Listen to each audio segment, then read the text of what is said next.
up, B-Al?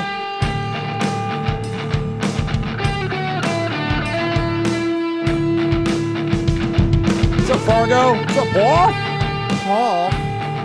Paul. Trinidad. What's up, Trin?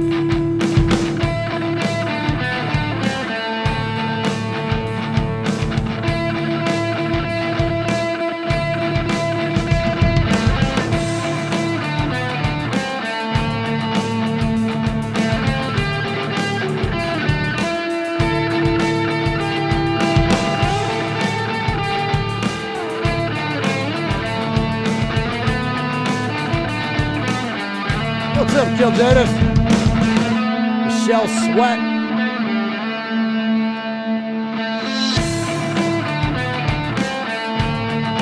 Atticus be rocking. What's up, buddy?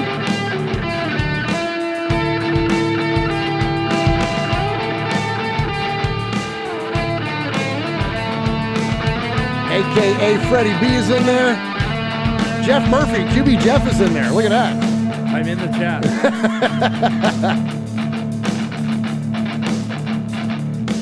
Got me, Murph? Can you hear me?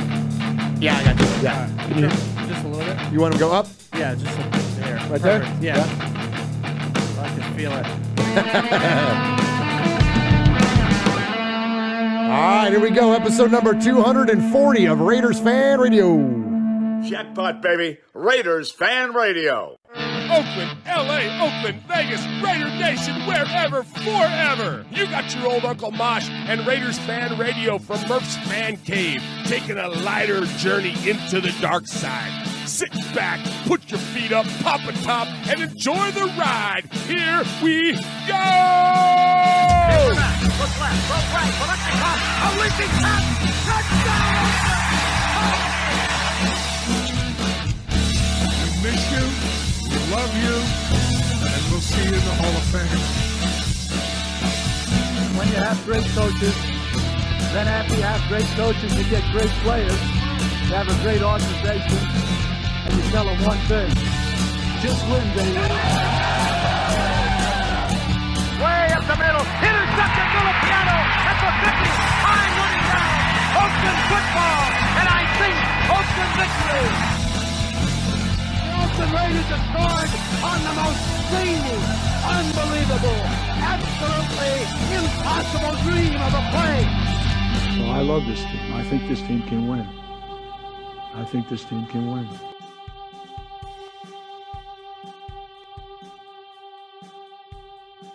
You are listening live to Raiders Fan Radio, hosted by Murph, Uncle Mosh, and Swag Jeff. Take it away, guys.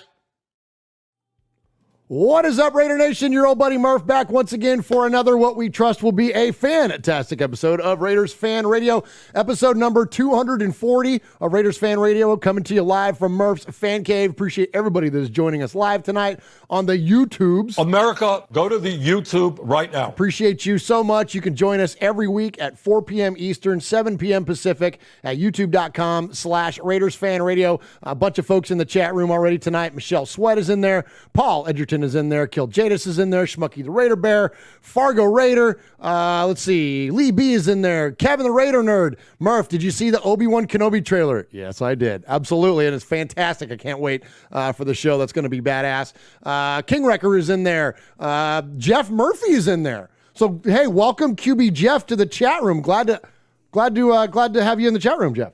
Oh, it's fantastic. I love being in the chat room, but I love more being in the fan cave. Hey, you're here in the fan cave. We've got QB Jeff live tonight in the fan cave. He is adorning the western annex of the Murph's Fan Cave desk where Uncle Mosh typically sits. And so, yeah, welcome in tonight, man. Appreciate you joining me. Appreciate you having me. After the little Twitter spat we had, I felt it was only appropriate for me to get on and voice my opinion about all this Russell Wilson and Derek Carr nonsense. Dude, we're going to way get into this thing. We're going to get into the weeds big time on this. As we know, Jeff played the position of quarterback at a very high level for a long time and speaks with expertise and knowledge, not only around the position of quarterback, but around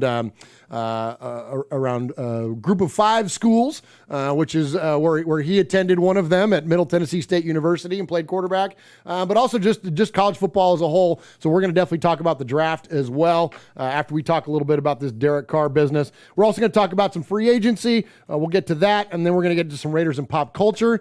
Then I've got a Raiders all-time team for you, Jeff. This is going to be awesome. We're going to talk a little bit about that. And then we'll get to the Sea of Fans mailbag, and we'll hear from you, where more of you and less of us is a good thing, Raider Nation, where you can call anytime at 909-345-3346, or you can email the show at show@RaidersFanRadio.com. So I want to thank everybody that's joining us, not only on the YouTubes, but the audio version of the podcast. Thank you so much to all of you that have downloaded and subscribed and rated and reviewed the show on the audio version. If you haven't done that yet, please do that. Give us a little bit of love there, and then by doing that, increases our advertising opportunities, and of course, we give 100% of that money away to the One Nation Foundation, so we appreciate you for doing that, and you can find us on any podcast service just by searching for RaidersFanRadio.com. All right, so that's about all I got here at the top. Let's go ahead, Jeff. I want to get into this thing so quick, man. We got so much to talk about tonight, so I'm going to go ahead and hit the contact info, and then let's do some respect. Let's do it. Woo! Hey, Raider Nation! You got your old Uncle Mosh here with an updated contact info. So sit up, zip up, shut up, and pay attention. You can call us at 909-345-3346, or as Murph would say it, 909-345-3346. How about emailing me? You want to email me? Email me at show@RaidersFanRadio.com. Or what about reaching out to us on some of that social media stuff Swaggy likes? Try Facebook at Raiders Fan Radio Podcast, the Twit at Twitter at Raiders Fan Radio, Insta something, Instagram at Raiders Fan Radio, the tiki-tiki-taki-talk, TikTok at Raiders Fan Radio. Or what about the Twitch? Some of you out there twitching. Anyway, Twitch at Raiders Fan Radio. Or if you don't like that, go to the YouTube. America, go to the YouTube. YouTube.com/Raiders Fan Radio. Oh my God, if that wasn't enough, go to your podcast provider and search Raiders Fan Radio. Holy crap, that was a lot.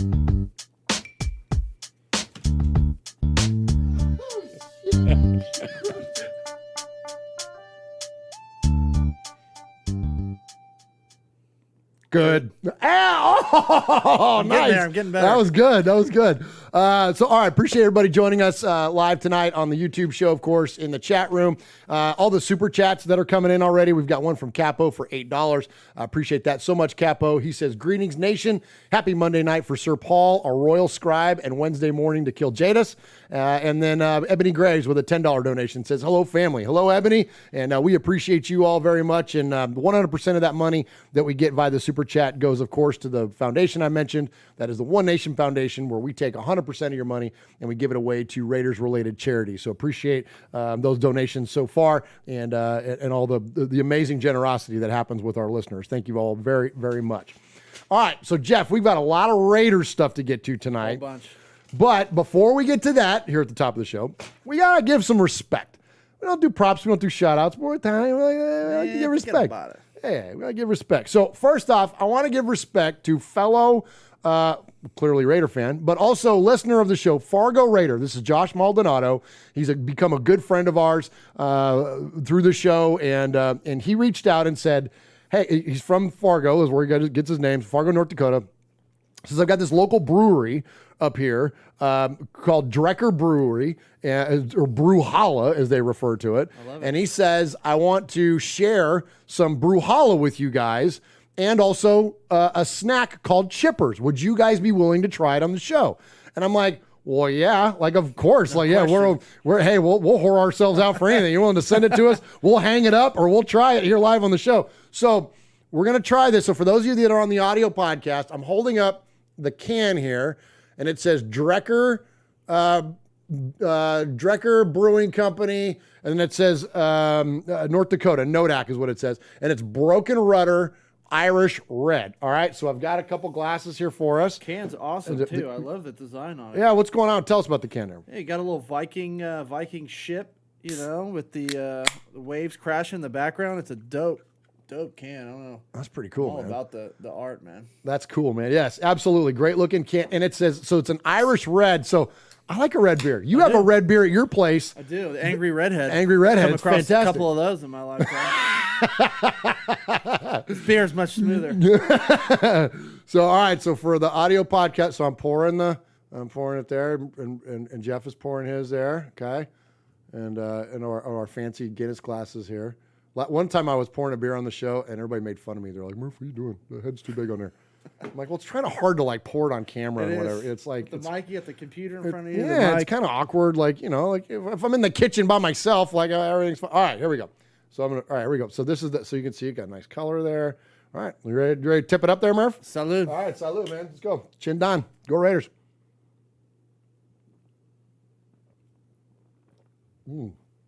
That's my good. gosh. Smooth. That is fantastic. It's got it. My gosh. Yeah, that's really good. Dude, that's legit. It's almost got like a hint of, I don't know if it's, what that is. Not chocolate, but. I don't know. I'm not good. Like, I don't have a sophisticated palate. Like, I'm not good at being like, I do. I'm not. Yeah, like I can't be like, oh, I can find hints of blackberry and citrus. And I don't know, man. All I know is does stuff taste good or not? It's great. This is fantastic. I love it. So check them out. Much respect to our buddy Josh Maldonado for sending Drecker Brewing Company Broken Rudder Irish Red. We will gladly enjoy the rest of these on tonight's episode. And one last thing. Josh said, so these are called chippers. So this is like, we're like getting a little taste of North Dakota up in here. Yeah. So we're getting a little hint of what goes on up there in North Dakota. So along with the beer, these chippers are chocolate-covered Red Valley potato chips made with our delicious chocolate by Carol Weidman Kennedy and David Kennedy. And it's Carol or Weidman, I hope I'm pronouncing that right, Carol Weidman's Candy Company that's in Fargo, North Dakota. 701-281-8664. So check them out. So, all right, Murphy, here you go. So I'm going to give you, these are the chocolate here, I guess I better show the camera. These are chocolate covered, oops, jeez, I almost dropped them. Chocolate covered potato chips is what he sent us. So there you go. So grab, I just dropped them on Mosh's hat there. I get a little taste of Mosh's hat, too. Yeah, okay. All right. Huh. So these are interesting. These look good. Yeah, okay. All right, give it a shot. You go first. All right. All right. I love anything with chocolate. How is it? Is it good? This is delicious. Is it good? Got a little saltiness from the chip. Oh my gosh. Really good chocolate. Oh my gosh. That's delicious. It reminds me of the See's chocolate back home. Yeah, like See's candies. See's candy? Uh-huh. Yeah. Oh my gosh, that's fantastic. Really good with the beer, too. Oh, that's legit. Dude, Little double dip. Fargo Raider. Well, that's freaking go, dude. Claps, man. Thank you so much, man. Hello. I'm not kidding you. Yeah, I do. That's incredible. So Yeah, good. those are good. So Mosh Who would have and thunk? I know. Chocolate covered potato chip. Chocolate covered potato chips. And Mosh and Jeff picked the wrong week to miss here. They sure did. Mm-hmm. Sorry, Mosh. Sorry, Swag. Yeah. We might leave you with some chocolate covered potato chips left. Oh my gosh, those are awesome. Thank you so much, Fargo Raider.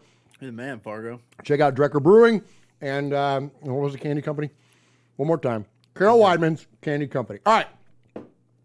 Thank you so much to them. And so there's a little bit of respect for Josh. Hey, Murph, real quick. Yeah, please. We got something. Getting a little text message here. Uh-oh. Swaggy's got a question. What's he got? Did we leave out his episode number? No. Oh, well, we'll get to that. I'll tell you what, Swaggo. Let me shout out and give respect to Mike Y. With a $5 donation there. Says, Raiders. So we thank you to Mike Y. And then one more, Tyrone Graves. He says, me and Ebony want to thank everyone for their cares and prayers. Our daughter's out of the hospital, making progress. Now we're on the road. We're on the road of recovery. Awesome. Love y'all. Raider Nation for life. Awesome prayer report there, brother. We appreciate you sharing that with us, and thank you so much for the donation. And then also Daniel Mangus says, send the chips my way. There you go. Daniel Mangus, we're going to hear from him and his brother here in just a little bit. And they are frequenters of the Domenico's Italian Deli there in Alameda, California. They are. But okay, Swag Jeff, I'm sorry. Yes, I didn't forget you, and I did forget you. I was so... Dude, there was beer and chocolate on the menu here. Like, come on, man. Priorities. Can't be too upset. Yeah. All right. Let me go ahead and let's tie our episode number, which is 240. back to something significant within Raider Nation. Our good friend, my best friend and yours, the man that normally adorns the Western Annex or the Southern Annex, wherever the hell it is. He's my best friend, Swag Jeff, and he always takes our episode number and ties it back to something significant within Raider Nation. What's up, Raider Nation? It's your boy Swag Jeff coming at you with episode number 240 of Raiders Fan Radio. Each and every week, I take a significant moment within Raider Nation and relate it back to the episode number, and this one's just a simple one, and it's a good one. Mr. Raider, Timmy Brown, played 240 games. Let's go. For the Silver and Black. That's right, man. 240 games, second all time. Look, I'm talking to you, Raider fans, now. I have the platform, I have the stage right here. I'm just going to say this. For all the people freaking out about all these transactions that have happened, look, Russell Wilson ain't nothing, man. Bring on Russell Wilson. Bring on Patrick Mahomes. Bring on Justin Herbert. Come on. Come on. Go Raiders. Attaboy, Swaggo. There we go. That's it, man. F them all, man. Don't worry about other people's business. Just take care of yours, man. Exactly. That's all you got to do. That's all you got to do. And so we're going to dive. I promise we're going to dive really big time into that here in just a minute. Before we do that, though, I want to continue giving some more respect. I want to give respect to, find my notes here. Jeff, are you familiar with George Anderson? Do you know who that is? No, I don't. So George Anderson was a longtime trainer for the Raiders. I apologize, I don't have my notes in front of me. I think it was like 79 to like 94 or something like that, or like a long time.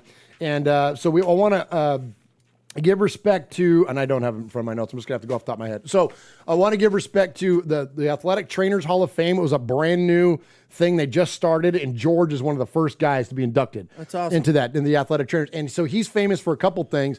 When you hear Villapiano tell the stories about how they used to put that like plaster cast thing on his arm and he would hit people with all that stuff, that was that guy. The other thing he used to give them was like they would do like these clubs on their hands, but then he would cast their thumb out and they'd take their thumb and like jab it in people's necks and stuff. That was that guy. But then aside from the cheating aspect of it, he actually also came up with the brace for Stabler's knee. And what ultimately, you know, those braces where you have the two like things that go down the sideway. His early versions of that are ultimately what led to that design. It's still in existence to today. Incredible. So incredible stuff there for George Anderson. Thank you. I wore one. Did you really? When I tore my ACL my senior year, I didn't get surgery till after the season. So I rehabbed it, threw a brace on it, and played my senior year. Oh no! Did you really? Yeah, how do you do that? Well, you got two options. I mean, if you get the surgery, you're out 6 to 8 months, which I wouldn't even have suited up or anything for my senior year, which it's like, this is my last hurrah. No, I'm not going to the NFL. Like, I want to suit up and play what I can. So you just do a bunch of exercises to strengthen all the muscles around the knee, which helps support it. And then the brace gives it extra support. So, and you're good to go as long as you don't cut too hard. Wow. No kidding. Because then it shifts on you again. And then it's like, it hurts, but it's already torn, so it's not like. How much of a mental it's huge. Was that for you to overcome that aspect? It took me a long time during the season to get over it and figure out what I was capable of and what I couldn't do. And then even after the surgery, it took me years because because when I tore it, I was in practice and I was running and I made a hard cut and it shifted and it just snapped. Oh. So I wore that brace after my surgery, honestly, when I didn't need it for at least a year when I was, playing pickup ball and, flag and all that stuff. So. Wow. I always wonder about that because, like players that have a significant injury, like we're always kind of quick to judge them when they come back, and players come back quicker than ever now from injuries like that.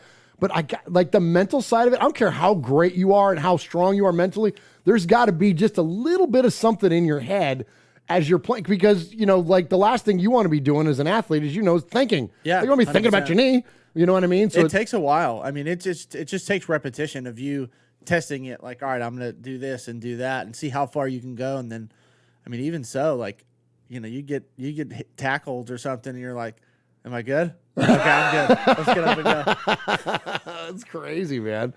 That's crazy. But yeah, so much respect to George Anderson and the Athletic Trainers Hall of Fame.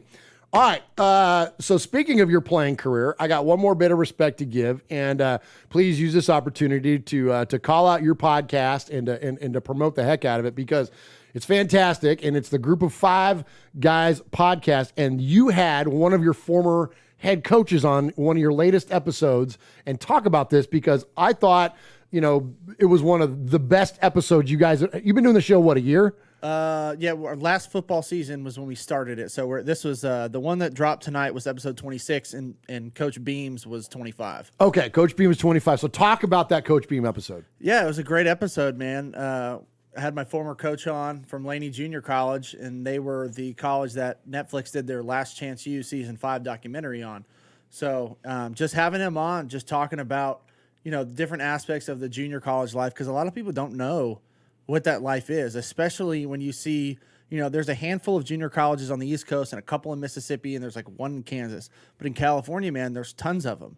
And, their regulations are so different from all the other ones. People really don't understand what the life is like of a junior college kid. Like, I was lucky enough, I went to Laney, which is in Oakland. I was still living with my mom at the time. So, like, I didn't have to commute. I still worked at the deli back home, but it's a grind. I mean, if you're coming from across the country to play, or if you're coming from, like Stockton or something, you're driving a couple hours. There's no dorms. There's no scholarships. Like, you got to do what you can. And you saw that a little bit in the documentary about kids sleeping in his car. Oh, yeah. Working at Wingstop, like, going to practice, going to school, all that stuff. So we just talked about that and just talked about, football in general and the direction that it's going in the college football world with, the transfer portal that they got going on now that's newer, and the NIL deals where these kids can get essentially endorsement deals where you got reports coming out of the University of Texas, UT down there.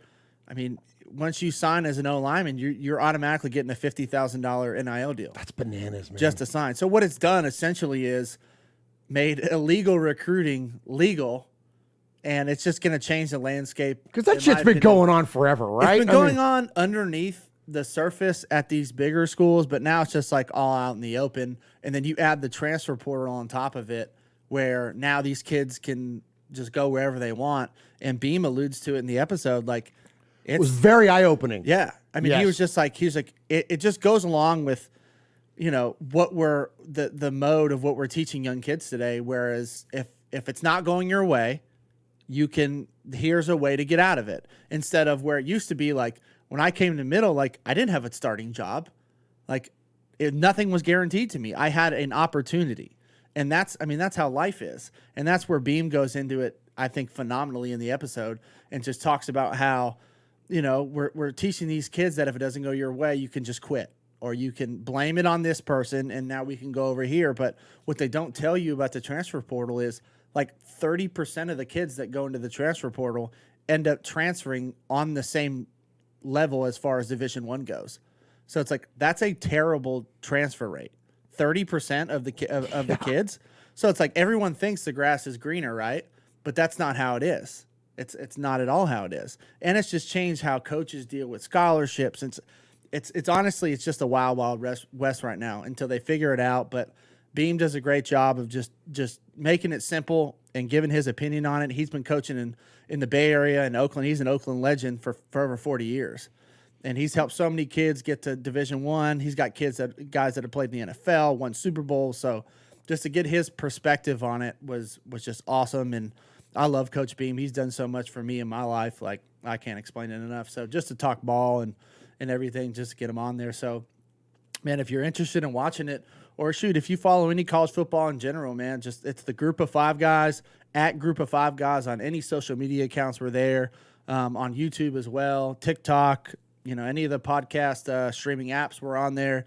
Man, if you can, just give us a like, give us a subscribe. We appreciate it. And it's good content. It's me and my four buddies that we all played at Middle Tennessee together. So, we talk everything from, tailgate atmospheres at different schools, what's going on at different schools during the season, covering schools. And we travel a lot too. So, we try and get out to as many schools as we can, and just meet people, experience what the tailgate's like. We go behind the scenes and we get locker room access, facility access, and just trying to put them on blast, because everything you see on ESPN is Clemson, Alabama, Georgia, Ohio State, Michigan. Like, that's it. That's all you see. Yeah. And there's so much good football and football players coming from the Group of Five schools that's what we're about. We're just about trying to shed the light on those guys. That's awesome, man. That's awesome. So yeah, definitely support what they're doing over there with the group of 5 guys and our buddy Jeff. So, and I'll brag. And there's a great part of the episode is talking about your history with Beam and being recruited and the challenges that you had, losing 100%. Your dad, and like. It's a fantastic listen. So definitely do that. But, for those that don't know, like you grew up around the corner from the Oakland Coliseum. Yeah. Entire family's a Raider fan. You go on to play quarterback at Alameda High School. You're the all-time passing leader at Alameda High School. You went and played ball in Oakland at Laney College before coming out here to play ball at Middle Tennessee. So like you are as steeped as you can get in like Oakland and the Oakland Raiders. Like I love it, dude. I mean, I grew up, in the Bay Area, in Oakland, in Alameda. My family's been there forever. I love where I'm from. I obviously live here now and got a wife and kids, but I'm silver and black to the day I die. Like there's nothing else, about it, for me. And I couldn't be, more blessed to come from where I come from and just, it's about the Raider Nation, man. That's what we're about. Let's go. So I get so fired up when these guys on Twitter keep talking about my quarterback, but we'll get to that a little All right. later. Well, you know what? Let's do it now. Let's hit an audio break. I'm going to shout out the chat room real quick. Let's see. We got Aaron the Q-Dog Raider, of course. Paul is in there. Fargo Raider. Raider Godzilla. Fabricator Gil. What's up, Gil? Raider Critique is in there.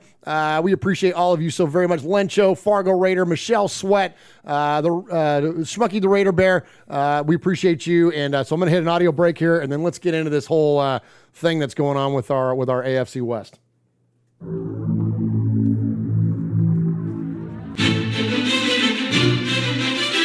Patrick Claybon with NFL Network here. Hey folks, I know 3 things you might like. Do you like football? Do you like the Las Vegas Raiders? Do you like listening to things? I'll add a 4th. Do you like swag? Well, here we got Swag Jeff, Murph, Uncle Mosh. This is Raiders Fan Radio.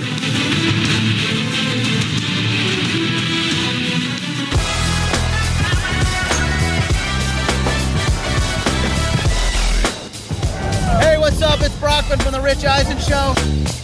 And it's Del Tufo from The Rich Eisen Show. You're listening to Murph and Mosh on Raiders Fan Radio. Yes!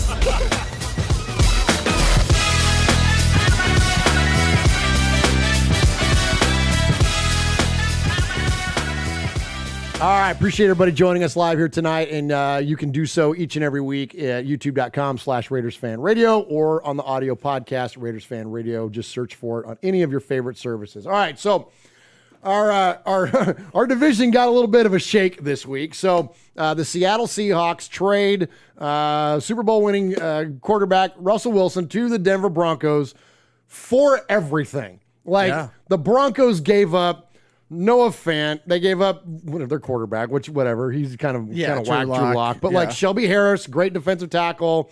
They gave up a bunch of picks, bunch of first round picks, like first and second round of this year, first and second round of next year, and then I think there was another pick or 2, and there's like a third or something in there, and then they got like a second back or something maybe. Like it's but they gave up an incredible. But basically, Elway did what he did to get Peyton, which is mortgage the future in order to win immediately. And basically, if you don't win the Super Bowl with Russell Wilson the next year or 2, this is a failure. That's what I think. It's a monumental failure. Yeah. Like it has to be, right? Yeah. So so the trade happens, of course, and I've been saying all along, Russell Wilson ain't coming to save us. Aaron Rodgers ain't coming to save. Like all that. Okay, so Aaron Rodgers signs his deal. The Packers franchise tag Devontae, like all the things that we kind of saw coming.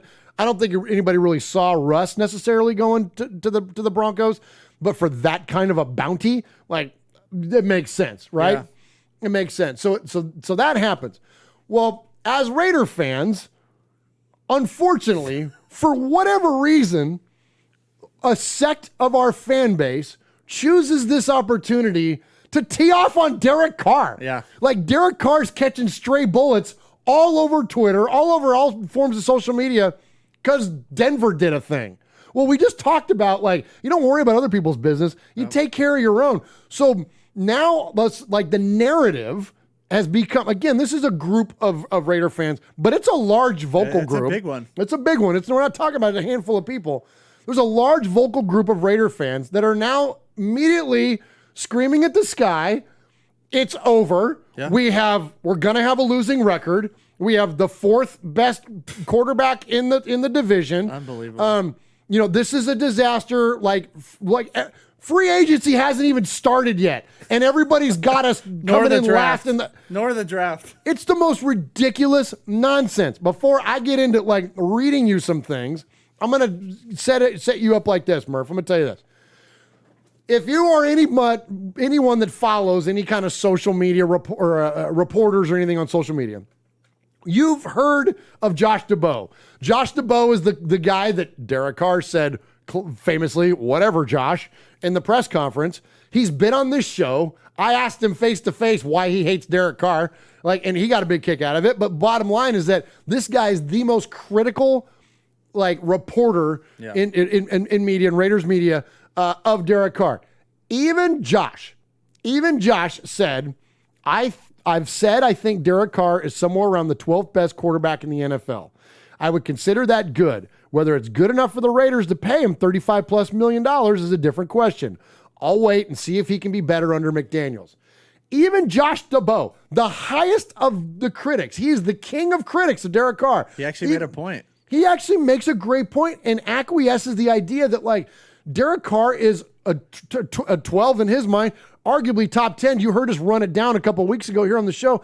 But this vitriol that Raider Nation has for Derek Carr, Jeff, it blows my mind. So anyways, before I get into some of these responses and comments, tell me kind of some of your initial thoughts on not only the Russell Wilson trade, but also what's going on with DC. I think so. Obviously, a big name like that moving into the AFC West, people are going to get, they're going to get their panties in a wad, so to speak. Yeah. So, but as you stated before, anybody that's played competitive sports, one of the first lessons you learn is worry about things that you can control.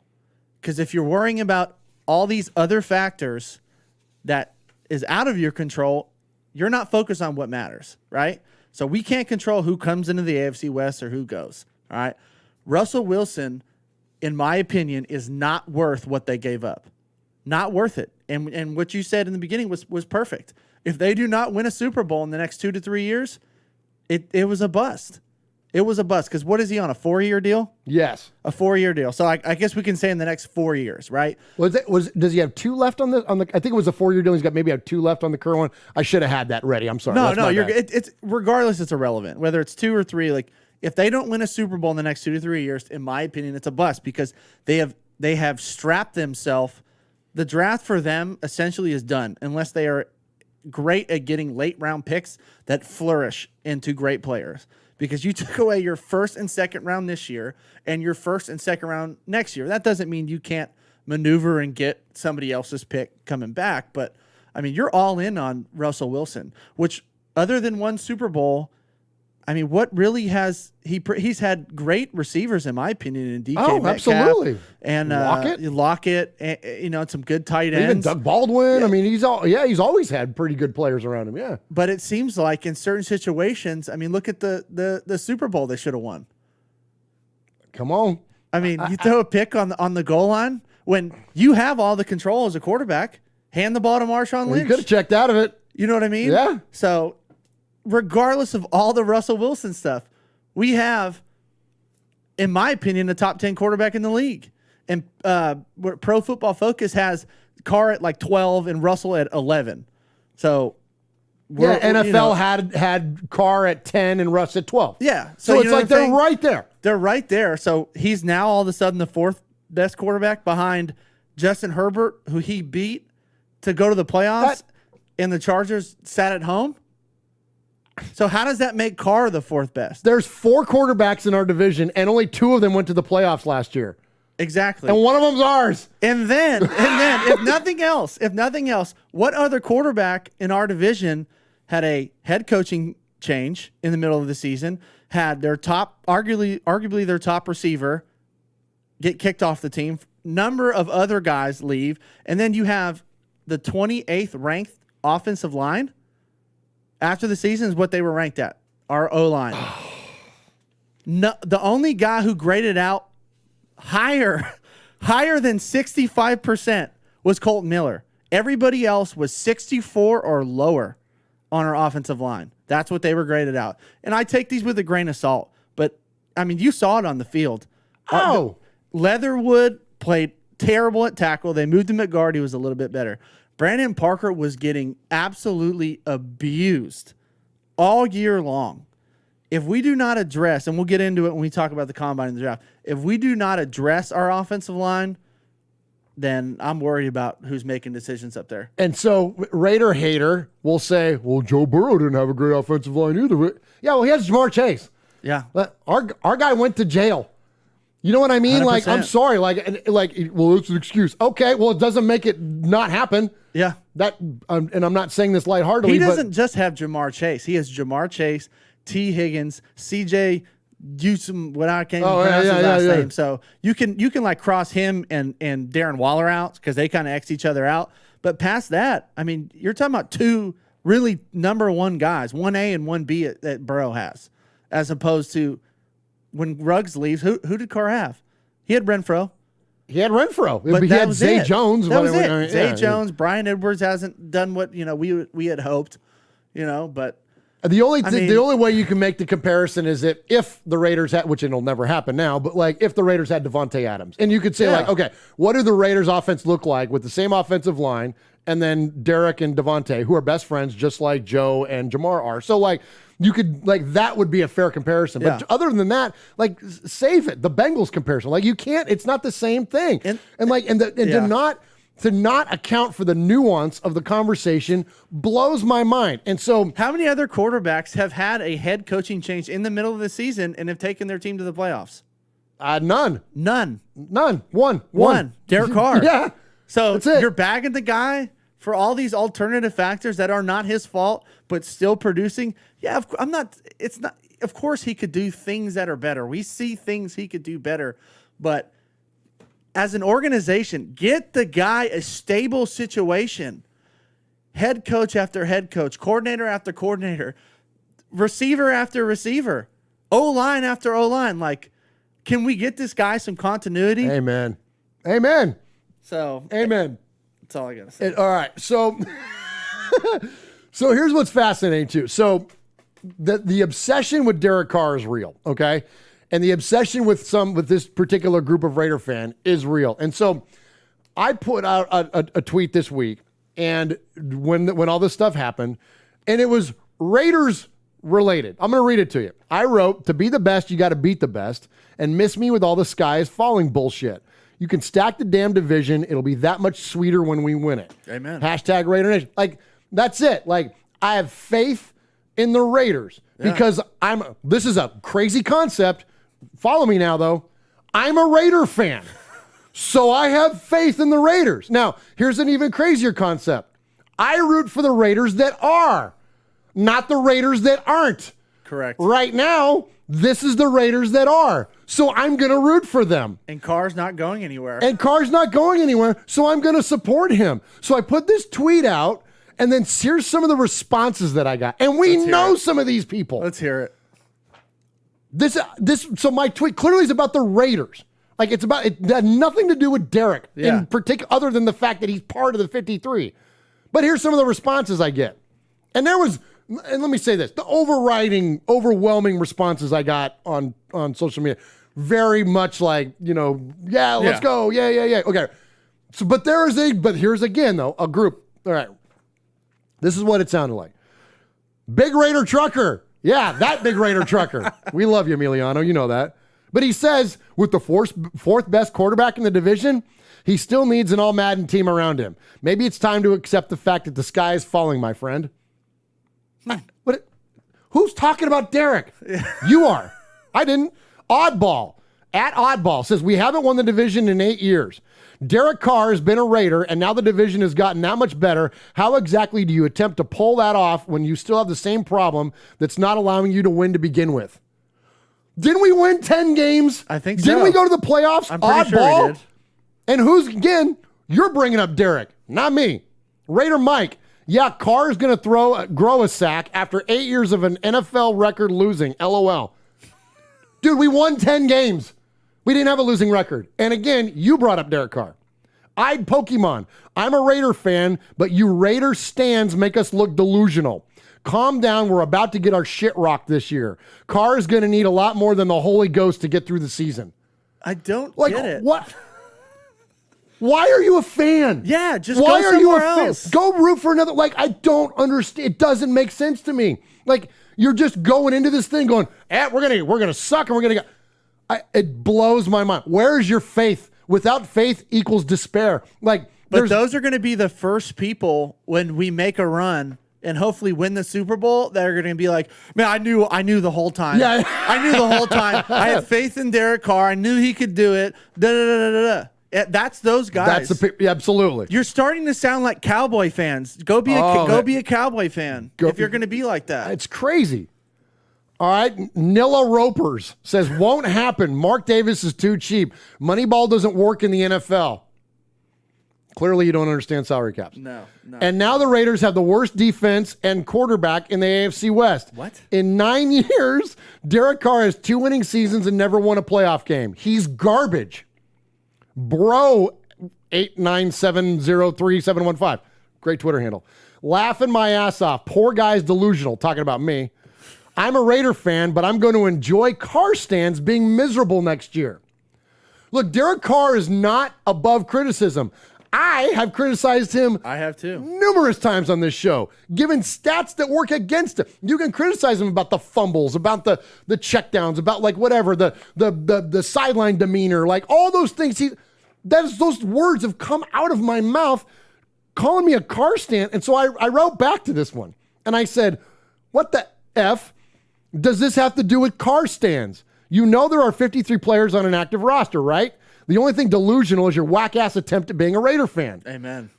And he didn't like that. Go figure, but I don't give a shit. He says, the only way we maximize our team is to trade Carr for draft picks. The fact you think we can win with Carr makes you a Carr stan. You want to pay this bum for what? No, I believe in the Raiders.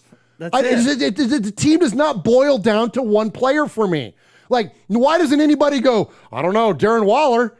Like, how come no one brings up, hey, I don't know, with that offensive line. No, nobody says, hey, I don't know, our secondary is suspect. No, everybody wants to point at Derek Carr. Like, it blows my mind. Your obsession with Derek Carr and hating on the freaking guy is bananas. Last one I'll give you. Here's what the joy is on social media.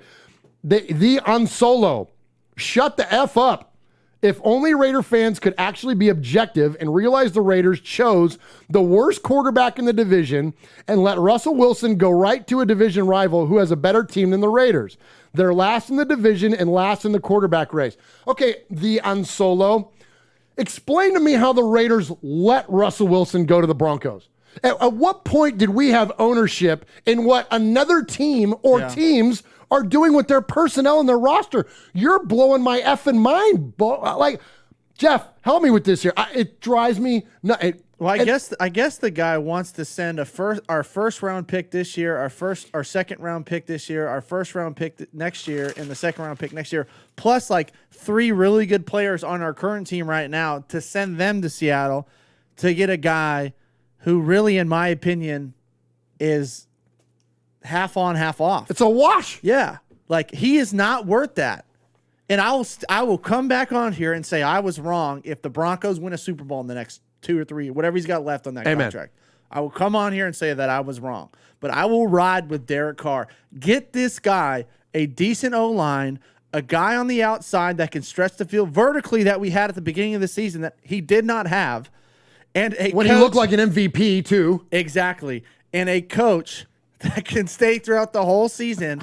And let's see what he can do. And not only, like, how many other guys has been through a transition of moving from one city to a next? Like, all this is unprecedented territory where you have all these factors all at once, and we're blaming one guy for it all.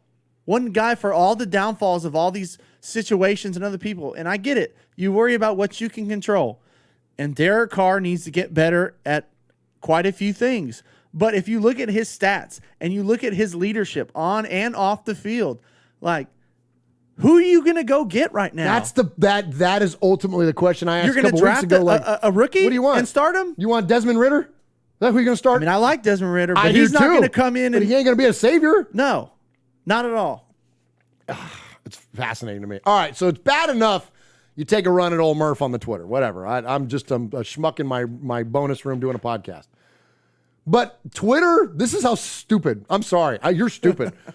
This is how stupid some people on Twitter are, the Twitter GMs that you hear about. It's one thing to go at a knucklehead podcaster like me, but they went after Charles Woodson, one of the greatest players in the history of the team. Woodson says the Denver Broncos just acquired Russell Wilson. The Raiders will now play Wilson, Mahomes, and Herbert twice a year. Wow. And then he wrote back, and included, and they will all play Derek Carr twice a year. Let's go. Like that's the attitude. Like that. Like, no, let's back our guy and also understand the concept that everyone plays each other. Yep. Like, this isn't just like, oh, we got to play these 6 games against these 3 teams, and then they don't have to play each other. No, Russell Wilson's going to play 2 against the Chargers. He's going to play 2 against the Chiefs. Herbert's going to play 2 against Mahomes. Like, it's everybody's all going to. Those guys got to come into Vegas and play against Crosby and Ngakoue and everybody else that we get in free agency and in the draft this year. Thank you. Thank you. Bring it. Let's go, man. Thank you. Charles Wood. So somebody asked Charles after he said that, yo, Wood, you played for Al. What do you think he would have thought of Carr? Some of these people think that he would have got rid of him. What do you think about that? I don't see it. Charles Woodson, one of the greatest Raiders of all time, Mount Rushmore of Raiders. Charles Woodson says, name the quarterbacks the Raiders have had other than Rich Gannon that Al would have liked more than Carr. Crickets. Stabler, the end. Yeah. Al, and then he says, Al would have been fine with DC. Like, look, man, you run at us, you can disagree with us, like, knock yourself out. You start running at Charles Woodson, you're an idiot. I'm sorry. Hands down. You're a freaking dopey ass fan if you're taking a run at Woodson. There's nobody else that has the experience and the background that Charles Woodson has and the perspective that Charles Woodson has. So if you're still going at the guy, I ain't got nothing for you, bro. Got nothing for it. That's it. That's it, man. Move on. MoveOn.org. All right, so look forward to catching up with the chat. Ashton is in there. What's up, Ashton? Firas is in there. Paul Edgerton is in there. Aaron the Q-Dog Raider, of course. Erica S is in there. Michelle Sweat, Fargo Raider, Jojo Valdez, Lee B. Appreciate all of you. Appreciate Crew Joe. Go ahead. But no, so we appreciate all of you so very much. Ashton, that's pretty funny, man. And appreciate you being there, buddy. Rogue Code is in there. Raider Jack is in there. Appreciate all of you so very, very much. And so, yeah, we got a lot more to get to tonight. We're going to talk about free agency. Jeff had to step out there for a second, so this turned into a podcast selfie, so you have to pardon me here. So let me go ahead and take a break and grab my breath here, and then we'll get into some more of the show. What's up, Raider Nation? It's your boy, Will Compton. You're listening to Raiders Fan Radio with my boys Murph, Swaggy Jeff, and Uncle Mosh. Tune in because they fucking put out a banger podcast. All right, so Josh McDaniels, our head coach, has come out, and he said clearly that, oh, look at, there's 2 Ashtons in there. Ashton, ha, ha, ha, ha, ha, says, hey, Ashton, I'm Ashton too. So our head coach, Josh McDaniels, has come out and said that they said, is Derek Carr your day 1 starter? And he definitively said, yes, of course. Like, why would he not be? Wait, somebody actually asked that question? Somebody asked him that question at the Combine. Good Lord. Yeah, who's going to be your... Actually, and it was like Tom Pelissero or something. It was like somebody on NFL Network. And he was like, well, yeah. Okay, so here's my question to you, though. All right. And listen, I have a dopey brother. He's a Niner fan. Okay, don't judge. The family gene got mutated along the way, and whatever. All right, so he's a Murphy, and it's terrible. It tarnishes the name. It's awful. Don't hold it against me. I won't. So he's a Niner fan. So he sends me a text earlier today, and he goes, "Do you think there's any truth to the Raiders about Jimmy G?" And I'm like, "Huh? Like, what are you talking about?" Yeah. And at first I was like I blew it off. I'm like, whatever, Alan. Like, save it. But then I thought about it. Here's the thing that's gotten floated out there. As much as I don't think this is going to happen, and this is not me trying to sell a scenario. Yeah. Speculation. But just to consider everything, in all fairness, the Raiders are, and our new front office, are in the position to improve at every position no matter what. That's their job, is to get better, okay? Yeah. And so you can only do that by player acquisition and by draft capital, right? Yep.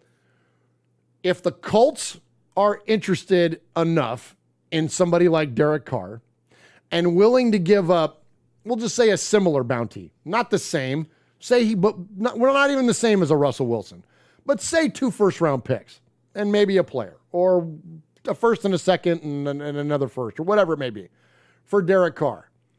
And the Raiders acquire Jimmy G to reunite with Josh McDaniels. Is that a scenario that would, at least on paper, make sense? Where they're like, okay, Jimmy G may not be an upgrade over Derek Carr, but I know I can win with the guy. There's familiarity there with us. It keeps us from having to sign Derek to a big contract, and we acquire draft capital to build this thing back up. Yeah. Does that, again, not taking away any fandom for any particular player, for sure, as a whole, does that at least like compute a little bit? To me, that if any of this crazy shit scenarios that have been thrown out there, that's the only one where I'm like, okay, that makes a little bit of sense. If you can give, it depends what draft picks, obviously, but if you're talking like an additional like first round, an additional second round, then maybe. I mean, because you can, if you got 2 first rounders and 2 second rounders, I mean that can change a franchise now, and I'm the guy that just defended Carr, you know what I mean? Yeah. So I mean, the value would have to be there for that to happen. I just, that's an interesting scenario. I had not heard that. I know. See, doesn't that get you thinking a little bit, huh? Yeah. That one got me thinking too. Like I didn't. Because Jimmy G's not terrible. He's not terrible. I mean, he's not as good as Carr, but no, he's not as good as Carr. But, I mean, he took the Niners, into the playoffs and in the Super Bowl. Yeah, he went to the dang Super Bowl and thrived under McDaniels' offense when he was there. Yeah, like he was the heir apparent to Brady for the most part. Yeah, it would just depend on what picks they were given for him. But I thought it was so many fair. hypotheticals. Many hypotheticals. I thought that was, out of all the things, I thought that was fair because again, if Jimmy G as a quarterback is a talent, I don't think anybody would say that he's Derek Carr. Straight up. But could he thrive at a higher level with McDaniels? Yeah, I think that's fair enough to at least account for. So very, very interesting around there. And hey, listen, I'll tell you one last thing just to kind of tag this whole quarterback discussion. I like the idea that we have 4 of the best quarterbacks in the league 100% in our division. I think it's great because to be the best, you got to beat the best. You're going to have to go through them anyways. You're going to have to see them in the playoffs. And what's the alternative? How about this? Ready for this one? How about your AFC South starting 4 QBs? Ryan Tannehill, Davis Mills, Trevor Lawrence, and Sam Ehlinger. Hey, that's compelling. Is that where you want our guy to be? Okay. Well, let me just cap this off with this. Please. There's only one team last year that can say they had everything right, and that was the Los Angeles Rams. Amen. 31 other teams had something wrong or didn't do something right. So you can say, I'm happy with Burrow and the Bengals, this, that, and the other. They didn't win the Super Bowl. So unless you won the Super Bowl, everyone else is trying to do the same damn thing. So shut your mouth and be a Raider fan or get off the damn bus. Let's go.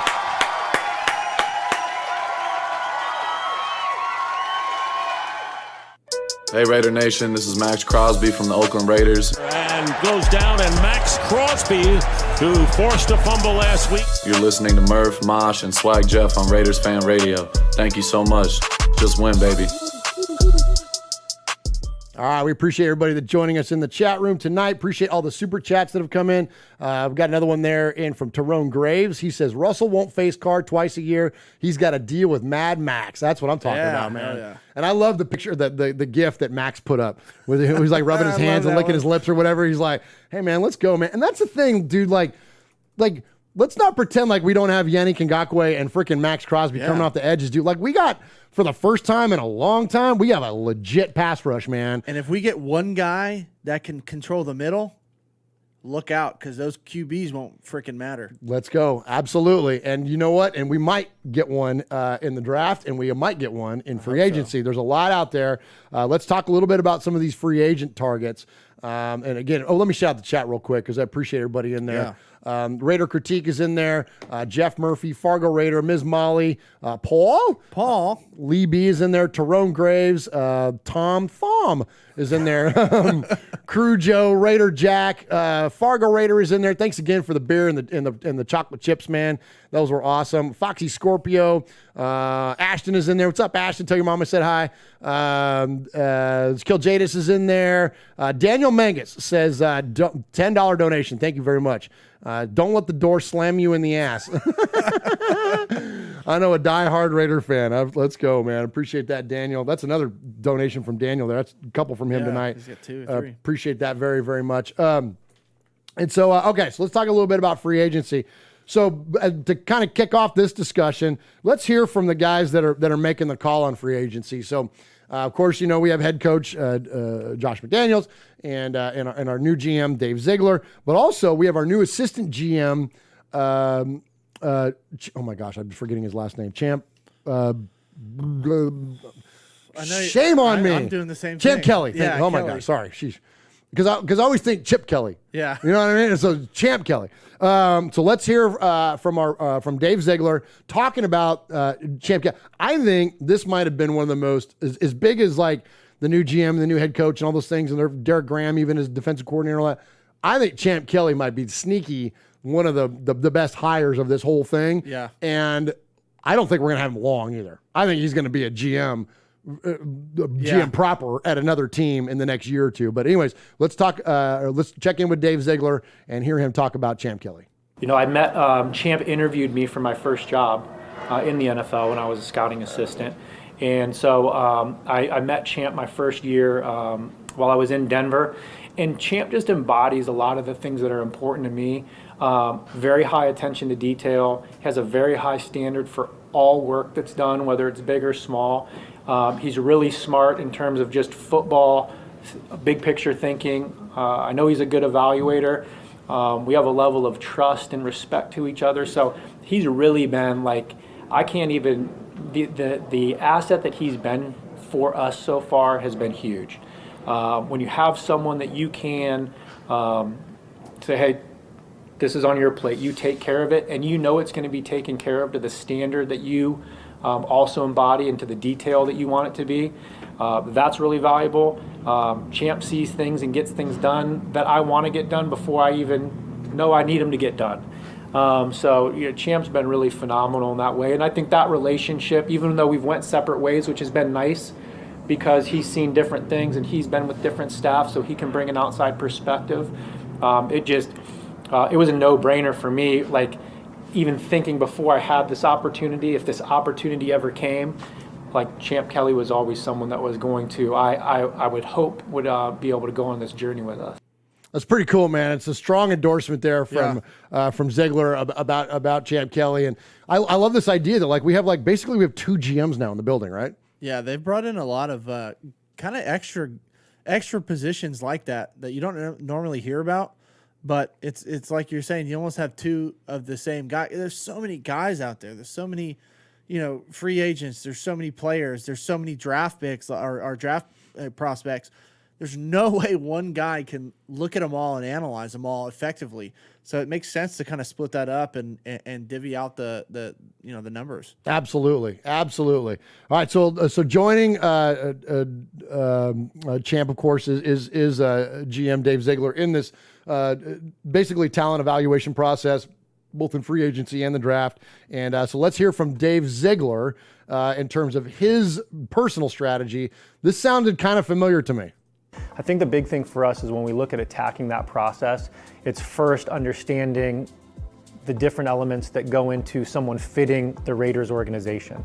You know, we talked about that in our press conference a little bit when we first started. There's an element of football intelligence. There's an element of durability, and you can't be a valuable player if you're not available. And then there's an element of personal character and personal fits. And so I think that's as big a part of any of understanding who those players are in free agency. and then getting to the skill set and understanding how the skill set may fit our team. But if those other elements don't fit and the skill set is great, it still might not be a fit for the Raiders. All right, so there you go. So it sounds familiar, right? That was like kind of the Mayock Gruden thing, like first guy in, last guy out, character, like that's very Raidery, which I think a lot of that comes from Mark Davis, frankly. Yeah. And I'm sure it comes from these guys too, but that's kind of Mark's, marching orders in terms of like, what he looks for in players and who he wants to be part of the organization. So a lot of consistency there. All right, one more to get to before we get into the actual players themselves. Let's hear from our new head coach, Josh McDaniels. Any opportunity that we can to improve the Raiders, we're going to take full advantage of it. We have to be mindful of our situation. We have players on our team that are also, worthy of discussion relative to, extensions, et cetera. So there's a lot that goes into it. It's not just as simple as saying, man, that guy's a good player, let's go get him. You got to try to fit it all underneath the same umbrella. And Dave does a great job. His staff's done a tremendous job of setting the table for us. And we're going to try to finish off our evaluations and our preparation for that part of the year here in the next few weeks. And hopefully we can have a productive beginning to free agency. All right, there we go. So, love it. They're already putting their plan in place. They're already clearly going to do the research. And there is a lot of players that are going to be available this year in free agency. Jeff, is there any particular positions that you would like to see the Raiders address first? Because, it cracks me up that, people start putting, their mock drafts and stuff together, and I'm like, you can't, easy. We got to go through the free agent process first 100%. Because, if we sign one or two corners or something like that, then we're not drafting a freaking corner. If we sign one or two offensive linemen, we're probably not drafting anybody high. But so what positions do you think could be best addressed as a whole in terms of free agency? I think in terms of free agency is the offensive line. We have got to get better. I mean, other than Colton Miller, and Andre James at times, our offensive line play was bad.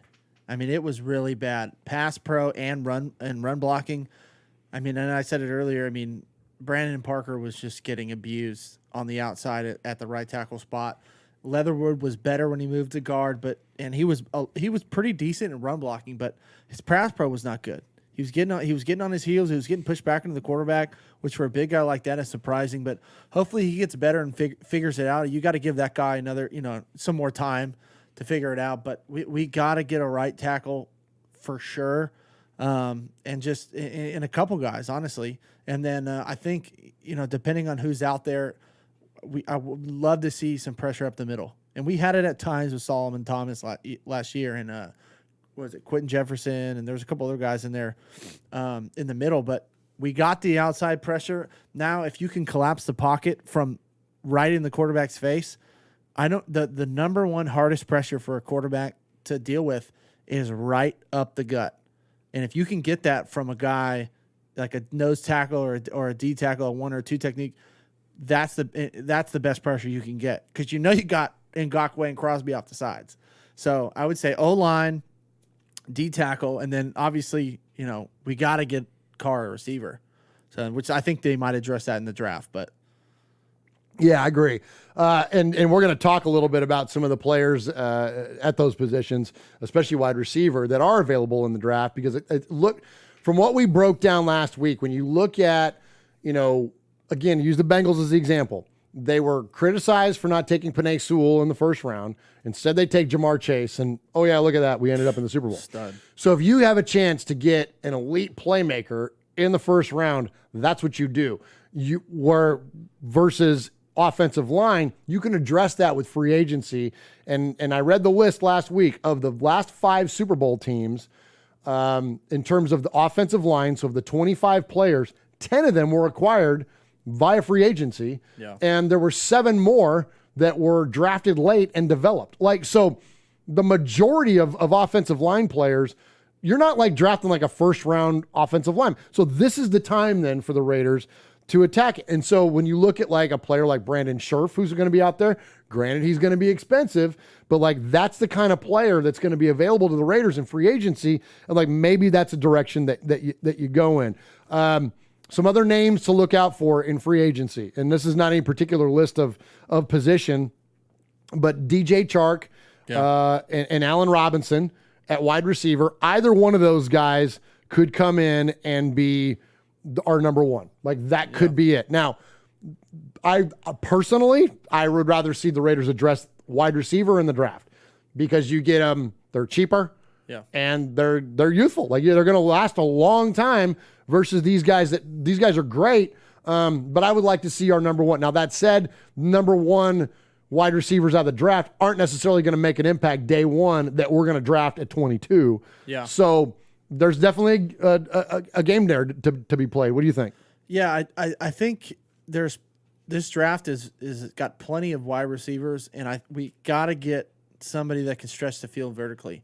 And that's the only thing that worries me about Chark and Robinson is they're not known for their over the top, like going deep, burning guys, kind of like how Ruggs was. Now, Ruggs, I loved him, but he was on the smaller side, so he figured it out year two, going deep. But we got to get somebody to take the top off the defense. It takes the pressure off everything else, and that's why our offense is working so good when we had Ruggs.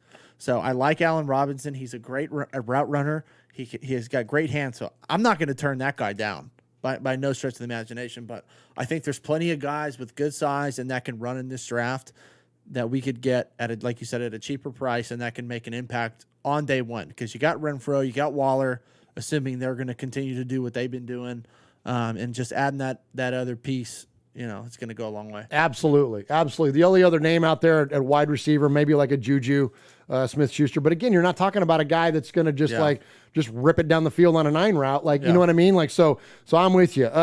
Going to the other side of the ball, here's another area where I think that we could use to address through free agency, and that's our secondary, because we're probably going to lose Hayward. Hayward likely will sign somewhere else. I think that he was there because of Gus Bradley. Yeah. And when you remove that relationship from the equation, it's going to be a challenge to sign him back. We know we need safety help. There's a lot of question marks around Jonathan Abram. And I think that for me, going into this offseason, there's more question maybe in the defensive secondary than anywhere at the whole in terms. So when you look at Tyrann Mathieu is going to be out there, Stephen Gilmore is going to be out there, Kyle Fuller is going to be out there, Xavier Rhodes is going to be out there. There's a lot of really good veteran players that could come in with the same leadership, or similar anyways, similar leadership, similar play capability as like a Casey Hayward. Yeah. God forbid we get him back. I hope we do. I hope we get Hayward back. Him a lot. He was awesome, man. But there are some really, really good players out there in the secondary. And I feel like those are the kind of positions that you do want to draft you want to sign impact players there for sure, versus draft and develop, and right? It's just less of a risk. And that's just, with those type of players where you got your linemen, O-linemen in particular, and your DBs, like if you can get a guy who has a proven track record, you can see film on him in the NFL. He's got experience. I feel like if you can minimize your risk in those areas, that's your best route of going. Not to say that you can't, get guys in the draft that'll come in and make an immediate impact, but Merrick did, right? Exactly. Merrick was, But I would have told you that Leatherwood was going to come in and transition. That's true, right? And look at him. So, if you can get a guy that's got NFL film and he's got time spent in, and you can get him at, a corner spot or O-line spot, I think go for it. But I agree with you. We need to shore up that back end, and more than anything, and I already said it a minute ago, but I think if we can get some type of presence up the middle, that makes all the defensive backs' job so much easier, because everything is quicker, it's happening faster. They're not on an island for so long. The ball's coming out earlier than the quarterback wants.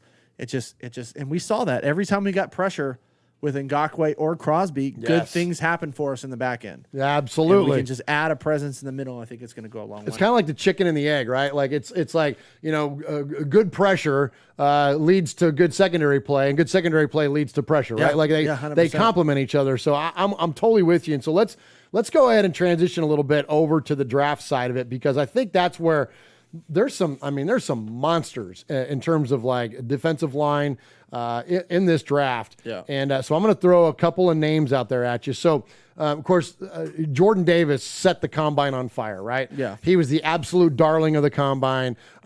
We hadn't seen a big man move like that at the combine ever. And so rightfully so. Now, so the Raiders pick at number 22. He's going to be long gone. Yeah, he'll be by the time we get there.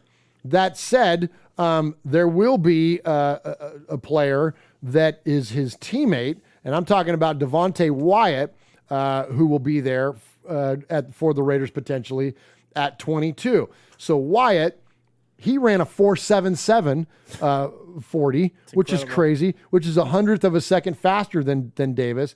And he also had a 29-inch vertical leap and a 9'3" broad jump. This is a 300-plus pound man. 6'3", 307, moving like that. That's insane, Wild. dude. That's insane. So that's the kind of guy that, like, is that the type of player you're thinking? Like, if the Raiders do draft someone for the defensive line, like, that's kind of what we're looking at, right? Yeah, I mean, I'm gonna be honest. I didn't watch a ton of film on him because I'm covering the smaller schools. But Georgia's defense was phenomenal all year. I mean, I think they led the country in least points scored. So, and a lot of that had to do with their guys up front. So this is exactly the type of guy we need that can just compress the pocket into the face of the quarterback to make him feel a certain way where now he has to it's all about making quarterbacks uncomfortable. If you make a quarterback uncomfortable, good things are going to happen. And we got the pressure on the outside. We got to get somebody up the middle that can A, help with the inside run, and B, get pressure in the quarterback's face. So this guy had a great combine. He's big. He's strong.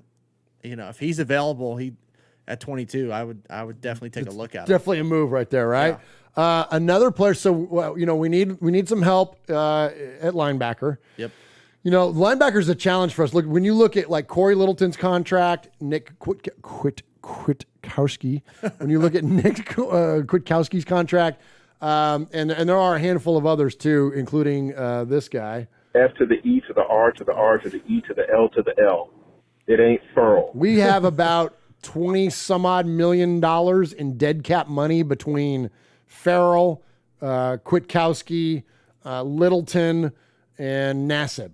So, like, those four guys, like, I forget what the exact number is, but it's like 25 to 30 million in dead cap money. So, for those of you that don't know, dead cap means that you're paying for it no matter what. Like, it doesn't matter if they're on the team, off the team, injured, not injured. It doesn't matter. So, like, you can't really trade guys like that. You'd have to get a ton in return to justify trading because you're going to pay for them no matter what in terms of the salary cap. Now, another team might take over their day-to-day salary, but your cap number doesn't change.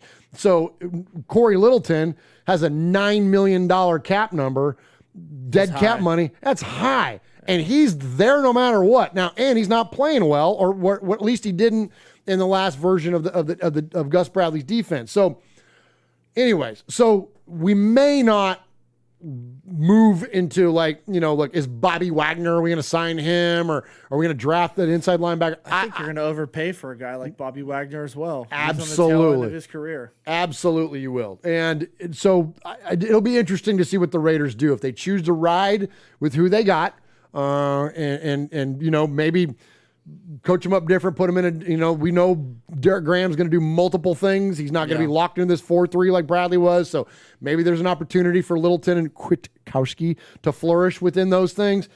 Hopefully so. If they do choose to go after a linebacker, here's the guy I want to throw at you. Group of 5 guy. This is your wheelhouse.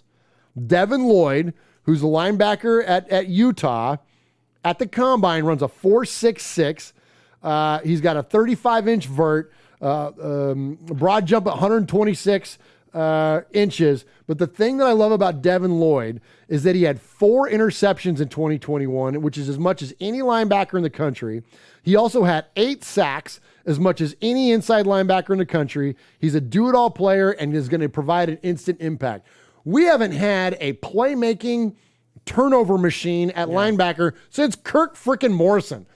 So would you see a guy like Devin Lloyd, and what do you think about him? Yeah, no, I like Devin Lloyd. He's a guy that can run. He's fast. He can hit. He's got a nose for the ball. I would absolutely. I mean, we need a young presence that's going to eventually take over, in the middle.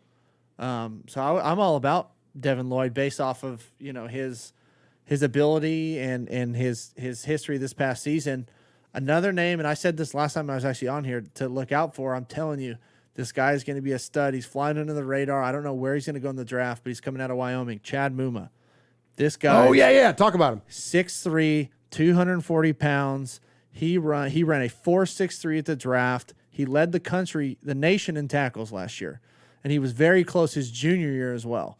So if this guy's available in the second or third round, and it all depends on who we, get in free agency. A lot of that depends on that, right? Get this kid because he's going to be a stud wherever he goes. He's always around the ball. The Mountain West is a tough conference. They all beat up on each other every year. So all of them go, middle of the road, 6-6, 7-5, that total record. But it's because they just battle. And this guy was a stud last year. So either one, I think you couldn't go wrong with either one, Devin Lloyd or if you can get Chad Muma. I'm all over Chad Muma. Well, and I like that call too, because then you are allowed to, then you take your big playmaker offensively in the first round, and then take a guy like that in the second or third. And you know what? And it's a relatively low commitment to the player. 100%. And so, you can then basically, yes, you're paying Littleton this big salary, but then you've got Muma in there and he's inexpensive, just like Divine Diablo is. Exactly. And you kick Divine Diablo to a weak side or something, maybe, or whatever, or a strong side, even to cover a tight end, right? And he was hitting at the end of the season too. He was playing some really good football. So you get these guys in middle to late rounds, and we've had success at that over the last couple of years. So if we can just continue to do that, that's where you can really make big strides as a franchise. You got to hit, and where I could say times we've missed on our first, second rounders, but we've had some pretty good success in the third, fourth, and fifth, the late rounds. Absolutely. Mullen, Crosby, Renfro. We've had some monster players come out of those later rounds. We got to continue to do that. Absolutely. All right, so let's go back to the first round pick. So we talked a lot about wide receiver. You've really have been pushing this really, and even back before Ruggs, the incident happened and all that, one of the things that you talked a lot about was that ability to stretch the field. And it was for Derek Carr and the importance of that and the way that allows for guys like Waller and Renfro to work underneath.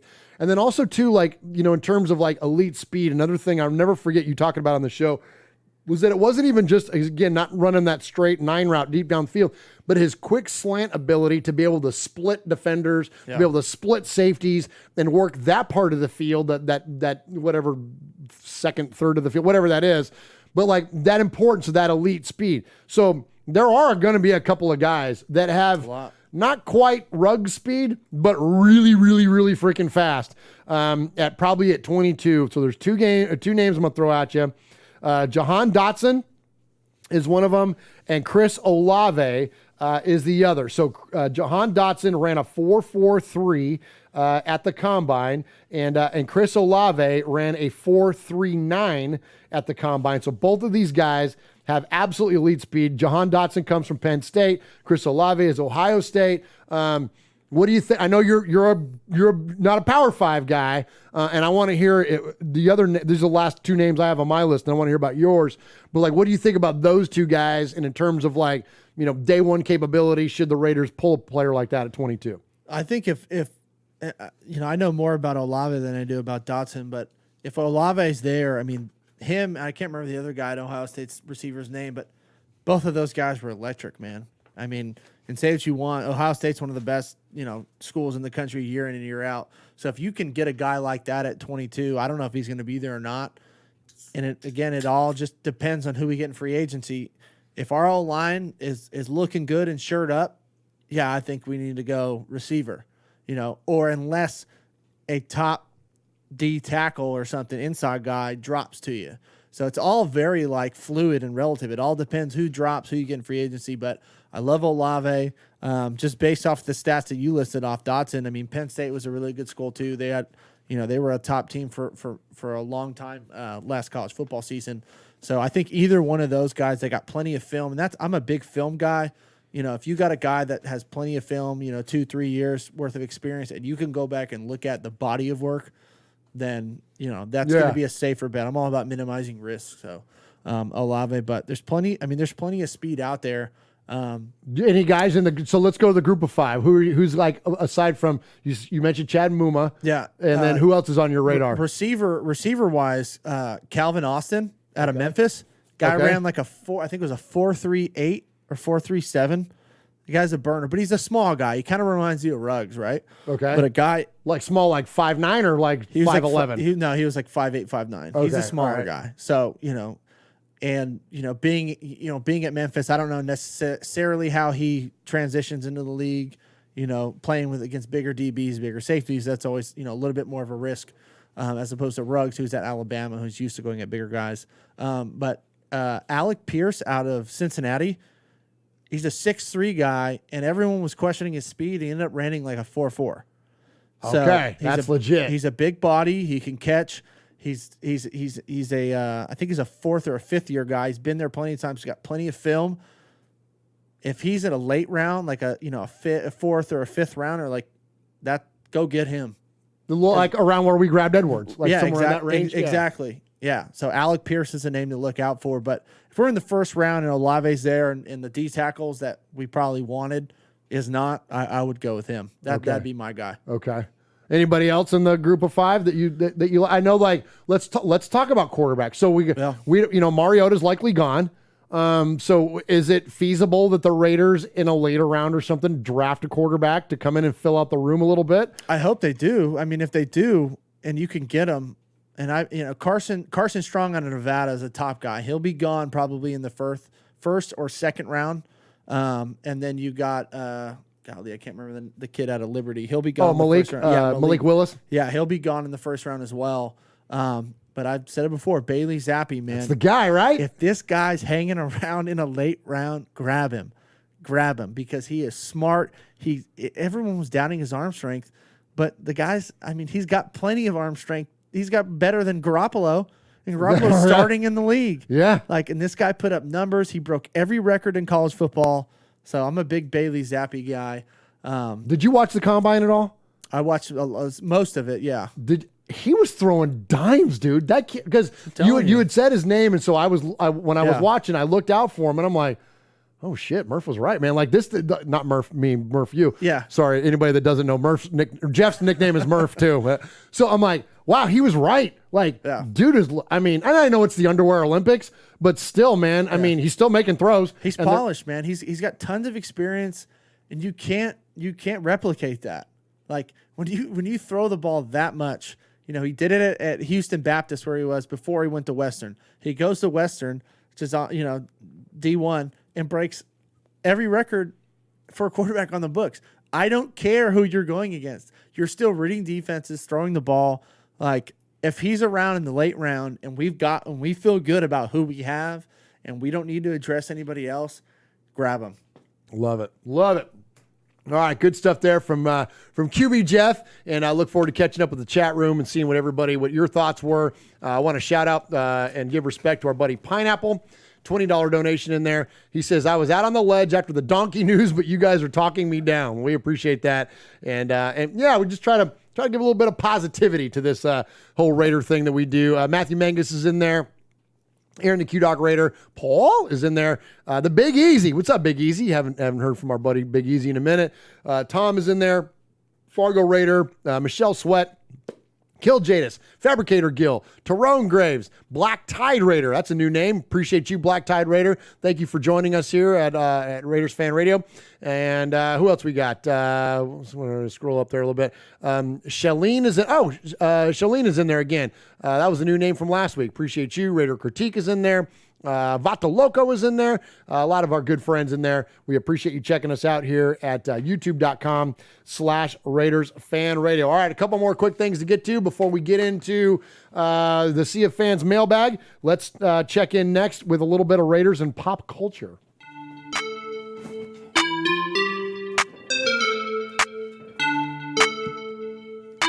Hi, this is AJ Cole from the Las Vegas Raiders, and you're listening to Murph, Mosh, and Swag Jeff on Raiders Fan Radio. Just win, baby.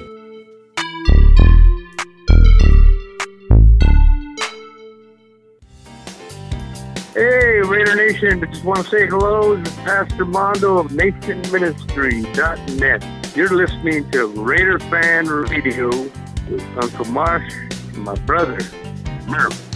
Just win, baby.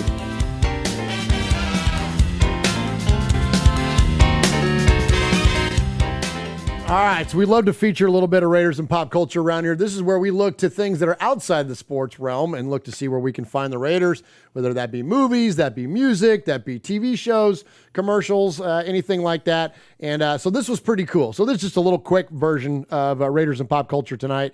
And what we've got is Derek Carr, the least controversial figure when it comes to the Raiders, performing at Allegiant Stadium, but not playing quarterback. He's there for the Academy of Country Music Awards, and he announces Album of the Year. And so it's cool enough to see your quarterback on, like, see something like that, like in a pop culture event like that. I'm not a country music guy, but whatever. Whatever, do you think, country people?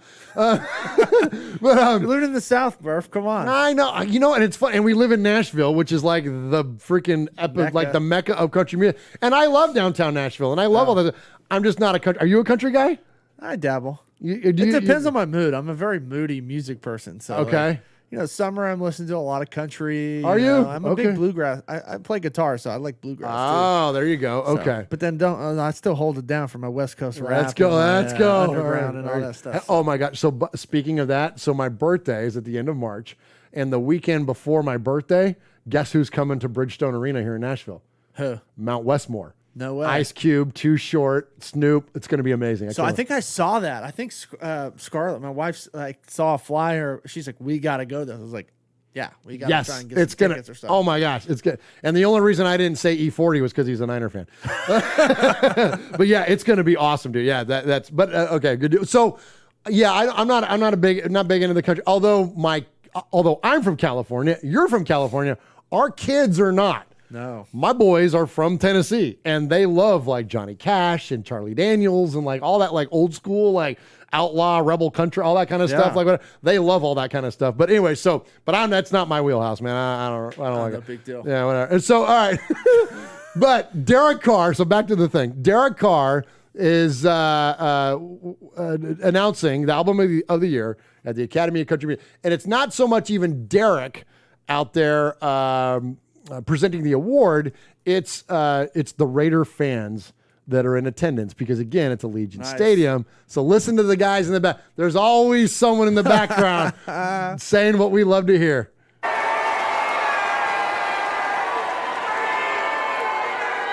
Fantastic. Raiders fans, make some noise. And all you country music fans, welcome to the Raiders house. NFL fans know being a quarterback is tough, just like picking a winner for this category. Your nominees for Album of the Year. Hear that guy? No, I missed it. What'd he say? You hear a guy going, Raider Nation! I'll play it again. Tough, just like picking a winner for this category. Your nominees for Album of the Year. Isn't that great? Your nominees for this category. Your nominees for Album of the Year. That's fantastic. Hey, salute you, guy. Whoever that is in the crowd. Man, right on, dude. Hold it down. Absolutely. All right, let's get to one more break here, and then we're going to talk a little bit about the Raiders' all-time team. What's up, Raider Nation? It's your boy, Will Compton. You're listening to Raiders Fan Radio with my boys Murph, Swaggy Jeff, and Uncle Mosh. Tune in because they fucking put out a banger podcast. Hey, this is Pete Koch, former Los Angeles Raider. Yeah, back in the old days, baby. And you're listening to Murph and Uncle Mosh, who happens to have the same hair as me. Check it out, Raiders Fan Radio.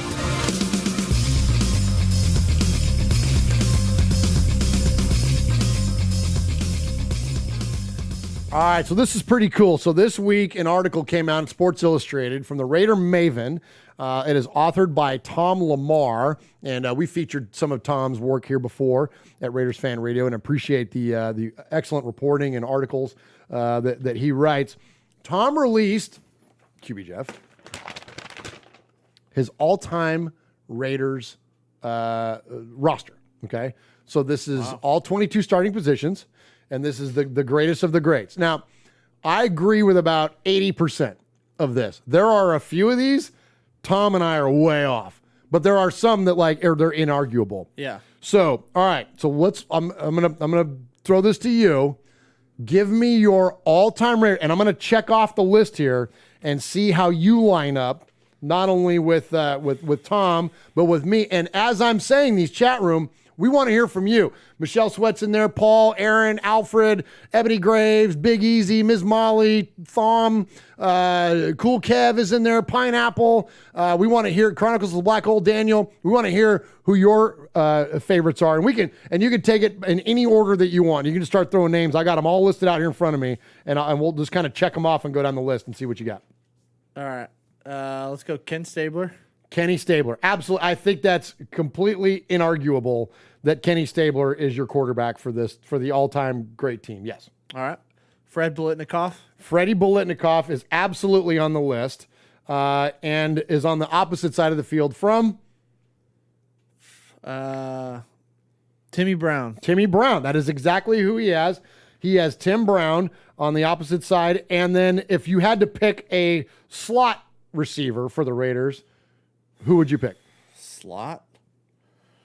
If you had to pick somebody that wasn't Tim Brown or Fred Biletnikoff, you would go with Cliff Branch. There you go. Same. We're you and I and Tom. We're all on the same page. All right. All right.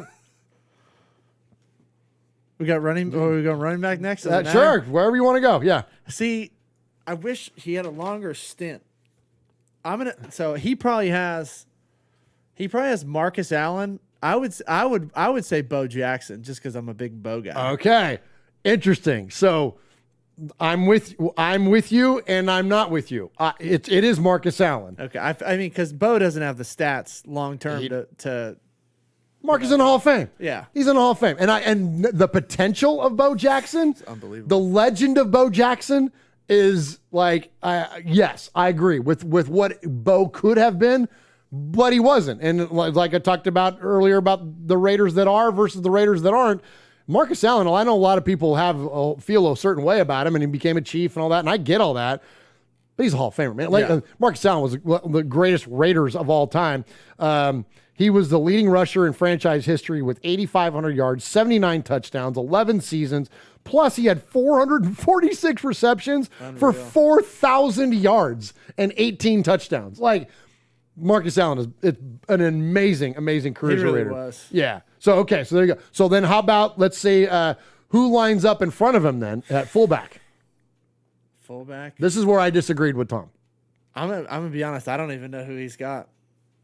He's got Mark Van Eegen, which is fair but Mark Van Eegen played a different version of fullback than what ultimately the NFL turned into. Yeah. And while Mark Van Eegen was a very prominent player for the Raiders, but he was never the quote feature back because we always had Clarence Davis and we had other players. So to me, yeah, Marcel Reese, 100%. It's Marcel Reese to me. It's Marcel Reese. And shout out John Ritchie even. I think John Ritchie might get a nod at fullback, but to me, Marcel Reese not only could he block, he could catch. He could do everything. He could do literally everything on the football field. So I think Marcel Reese is the answer there, not necessarily Mark Van Eegen, although that's nice to recognize Van Eegen, but I don't think he's the choice there. All right, let's go. So let's keep it on the offensive side. How about the line? Give me your line. It's got to have Jim Otto. Jim Otto's your center. Absolutely. Shout out Dave Dalby. Love what Dave Dalby did, but yes, it's Otto.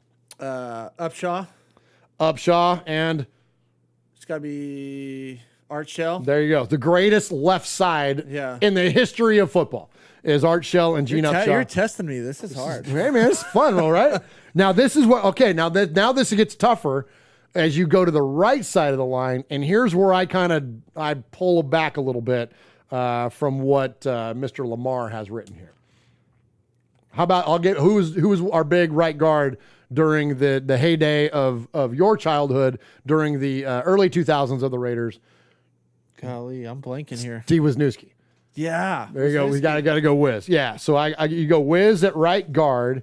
And now here's where I disagree with Tom at right tackle. He puts Ron Mix. Now Ron Mix is in the Hall of Fame. Ron Mix played 11 years in the league, but he played 10 of them with San Diego. He only played with the Raiders for 1 year. Yeah. Give me two. I got two guys. Henry Lawrence, who was the right tackle for the Raiders for many, many years, 2-time Super Bowl champion, like 9 years. He's the guy that sang at Madden's funeral. Like, yeah. Henry Lawrence is the answer. But then also, shout out big fella John Vella, who was the right tackle for the Raiders in the 76 Super Bowl. Like, to me, it's like one of those two guys, not Ron Mix, who was there for 1 year. Like, I don't know why you put him there. I don't know. See, that's kind of weird to me. I didn't care for that one as much. All right, so there's our offense. Has that got everybody? We got our quarterback. Yeah, we got our two running backs. We got 3 wide receivers. Tight end. Well, who do you got? It's one answer for me. Ty Christensen. That's a fair answer. It's not what I would have picked, but who'd you have? Casper. Golly. Yeah, you got to go Casper. Yeah, Hall of Famer. That's and not, but Christensen is a very that's very a legit I forgot answer. about Casper. It's hard. It's hard, man. It's testing. It's fun, right? Yeah. Well, it's fun. All right. Oh, I love it. Chronicles of Black Hole. Bob Boomer Brown, Matthew Mangus. Where's Lincoln Kennedy? Dude, that's a good one. Great call really out. Good. Great call out. Yeah, I can't wait to get back and catch up with your. There's so many guys, man. There's so many guys. We have such a deep bench of absolute Hall of Famers and studs. We got a lot to see. We got Timmy B's in there, Snake Stabler in there, Cliff Branch in there, of course. Let's see, Marcus, Bo, a lot of Bo's in there. Love Bo. I love the Napoleon Kaufman honorable mention. Yeah. You know what? If not for following his calling of going into ministry, like he plays another few years 100%. and goes down as one of the greatest Raiders ever, maybe at running back. A lot of Marcel Reese in there. Of course, Shellen Upshaw, Otto. Yeah, good stuff there. Wiz. Love this stuff, guys. Fargo Raiders says Jared Valdir, honorable mention. Okay, front four. Let's just play a 4-3. All right. Who's our front four greatest ever to don the silver and black? It gotta be Howie Long. Howie Long has got to be the first on the list, right? Got to be Howie. And Howie's nice because he's versatile. Yeah. He can play inside or outside. You know what I mean? Exactly. I like Howie Long playing inside. I like that idea of. I loved it when he took a step inside. That's when I thought Howie was best. All right. So I'll give you. You want to? I'm gonna give you who he picked to play next to Howie. Yeah. He picked Richard Seymour. I mean, Seymour was great, but I don't know if he falls in. I don't think of all time. I don't think not for a greatest Raider of all time to play that position. I don't think so. I don't put Richard Seymour there. So who you got? I'll give you Uncle Mosh would pick Otis Sistrunk. He'd big number 60, big man to go in there. That's a good one. But I think Matuzak.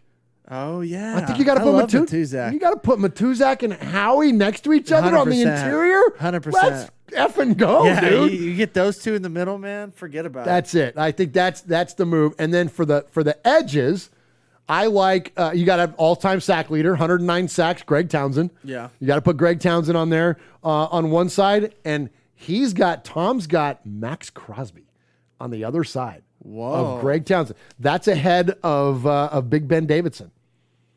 I'm okay with that. Me too. I love the Condor. Me too, man. He just he's a Raider through and through. Somebody in here had Alzado too. Chronicles of the Black Hole had Alzado. Alzado in there? Yeah, Alzado, sorry. Yeah, you call it Alzado because that's what Jeff did that one time. We would make fun of him. Although Alzado, again, though, I think when you think about greatest Raiders, Alzado had a long career at the Broncos, long career at the Browns before he ever became a Raider. Not to diminish his impact when he was with the Raiders. But also you got Chester McLaughlin to consider in there. There's Tom Keating to consider in there. Like, there's a lot of players. Fargo says honorable mention Khalil Mack.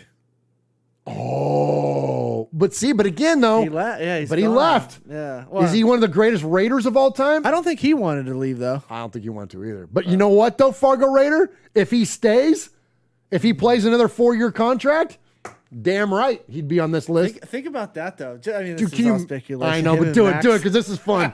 Do it, Mac and Max. Oh, let's go. I mean, I love Yannick, but dude, good talk Lord. about that. Jeez, that would have been amazing. Hindsight's Gosh. All right, need a cold shower after that. That's true. I mean, that's and a cigarette. Yeah. Uncle Mosh is gonna have a donut. Like that's bananas to think about that. Max and freaking and Mac on the same freaking defensive front four. All right, so take a step back and get to the linebackers. The Mad Stork, Ted Hendricks locks up the middle. You got that, Phil, right? Thank you. Amen. You got Phil Villapiano on one side, and who do you put on the other? Another Super Bowl champion, wore the double nickels, punched the freaking Patriots general manager. I'm blanking. Matt Millen. You put 55 on the other side. So those are your three linebackers. So that's what he's got. Paul had Matt Millen, yeah. He did? Okay. So he's got Hendricks, Villapiano, Matt Millen. I would also consider Rod Martin, who picked off Jaworski 3 times in the Super Bowl. We had a chance to meet and interview Rod Martin at the Blitnikoff Foundation this last year. Sadly, we don't have the audio from it because someone's got it hostage. But can we get that audio somehow? Lord have mercy. Like literally, like dream come true. Interview Rod Martin, interview Fred Biletnikoff, interview Daryl LaMonica, and have nothing. I have nothing. I have this. Hurting feelings, man. You need a subpoena the audio. I'm telling you, man. Anyways, all right, I'm gonna save that. I'm gonna end up on a rant. I'm gonna end up on, and it'll get personal. So I'm gonna shut up. All right, so let's go. So Rod Martin there. All right, then you go to the defensive secondary, and so this is interesting. Okay, so give me. Let's go 2 safeties, and then 3 corners. All right, we gotta have Tatum. Gotta have Jack Tatum, absolutely, and he's got Tatum on his list. And Charles Woodson. No, he was a corner though. But with the Raiders. But he's got Charles Woodson at safety. Okay. Which is interesting. And I don't disagree with that. Yeah, I don't disagree. I think that's rough on Eddie Anderson and George Atkinson. Oh, yeah, George. Yeah, but I still think you got to go with Charles Woodson. I think so. Charles Woodson was amazing at safety when he came back. And we were awful then. And he was like just so freaking good. He was like the only, not the only thing, but like watching him when he came back was like incredible. Dude, picking off Peyton in the end zone. So good. That was it was so good. It was so freaking good. Yeah, so I think that's a fair call out to put Woodson at safety. So you got Woodson and Tatum. All right, now who are your 3 corners? Got Willie Brown. Willie Brown, absolutely. He's got Willie Brown, number 1. Lester Hayes has got to be number 2, right? That he doesn't have Lester Hayes, but yes, I think that could be right there in the conversation. I know I'm missing. Oh, that's the 2 that came to the top of my head. Hall of Famer, Ward number 22, Mike Haynes. Mike Haynes. Yeah, so you got to go with. I think Mike Haynes there, and then with Charles playing safety, then yes, then I think Lester's got to be your 3rd guy. Yeah, like that's got to be it, right? Right. So Willie Brown, Lester Hayes, and so let's see. I'm going to go back to the chat here. Mike Haynes, a lot of call outs for Mike Haynes. Rod Tatum Woods. Go ahead. No, I was going to say Jack Kennett's got Rod Woodson, Ronnie Lott. Love it. Yep. Those are all good ones. Beekert for an honorable mention in there at linebacker. Capo, Namdi. I love Asamoah. Oh, dude. He was locked down. Cal Berkeley, man. Dude. You know what, Capo? Like, I hate it sounds like blasphemy to say Namdi was better than Lester Hayes. But you know what? Freaking speaking of guys that on bad teams that were phenomenal. Like Namdi Asamoah, you know, I'm with you, Capo. Me too. Like that's, wow. And I feel terrible saying anything over freaking Lester, with you. but like that's Namdi, holy cow. Yeah, Namdi. Because remember it was like him and Rivas. Yeah. Like they were like the absolute, like that was like the final days of the quote lockdown corner. Yeah. Like, cause you don't have them anymore now. It's not like it used to be. No. That's a good one, Capo. That's a good one. I forgot about him. I can't believe I forgot about him. All right. Special teamers. I don't agree with who he has at kicker. Cause to me it's Seabass. Seabass, yeah. 100%. It's gotta be Seabass. He's got Blanda. It's gotta be Seabass and Leckler, right? Seabass and Ray Guy. First punter ever in the Hall of Fame. That's true. You know, but Leckler will be there too. I mean, it's got to be Leckler. It's massive leg, dude. Massive freaking leg. And so I don't think you can. Yeah. Other than Ray Guy was first. Yeah. Because basically they had a very similar career. Yeah. You know what I mean? Ray Guy was just first. So yeah, I put Seabass in over Blanda, Ray Guy, and then your all-time Raider front office. So this is going to be kind of funny, but owner, coach, and then we'll call him a scouting executive because the Raiders never had a GM. But in terms of like 3 guys that like run the team, who would you pick? So this is not a coach. It's not a head coach. Well, there is a head coach. There's an owner. There's a head coach, and then there's a quote executive. Like would be like your de facto GM. The owner's Al Davis. Al Davis, right? Yes. Okay. I was like, is that a trick question? There's only 2 answers you can give. Yeah, I was like, are you and one of them setting me is up here? that guy. yeah. So it's Al Davis. Yes, Al Davis. Coach has got to be John Madden. Got to right? be John Madden. I totally agree. Yeah. Although as much as we love the Iceman Flores and everything that he did with the Raiders, it's got to be John Madden. And then your quote front office executive, who is your de facto GM. I don't even know. It's not Reggie McKenzie. Yeah, I was just not that guy. It's Ron Wolf. Ron Wolf, who was instrumental in building the Raiders of the early 2000s and really worked a lot. It was kind of like one of the first guys that Al started to turn over some control in terms of like personnel and roster building and whatnot. So Ron Wolf is in there as a scouting executive, and all those guys are members of the Pro Football Hall of Fame. So all right, there we go, man. Hey, let's go. It's fun, man. Let's go. We were pretty close. We were pretty close, man. Yeah. Good stuff there, man. So appreciate that. Oh, Tyrone Graves says, nice name drop on Thomas, Skip Thomas. Shout out Dr. Death. John Kondo. John Kondo. I love me some John Kondo. Dude, don't you love how now we have Trent Sig, AJ Cole, and freaking Daniel Carlson? They're like the new version of Leckler, Seabass, and Kondo, right? What is it about those? Like, we just get these guys. These long snappers, punters, and kickers. It's just like... We're all about it, man. I know. Yeah, heck. Hey, if we're going to be successful in one phase of the game, it's that right there. Dominant special teams. Let's go. All right, let's get one more break, and then let's get into the Sea of Fans mailbag. Where's the button? Ah, jeez. Where's the dang... Just press the damn button, nerd. There he is, fading, looking. He's under the gun. He's caught, he throws. It is. Oh, he caught it.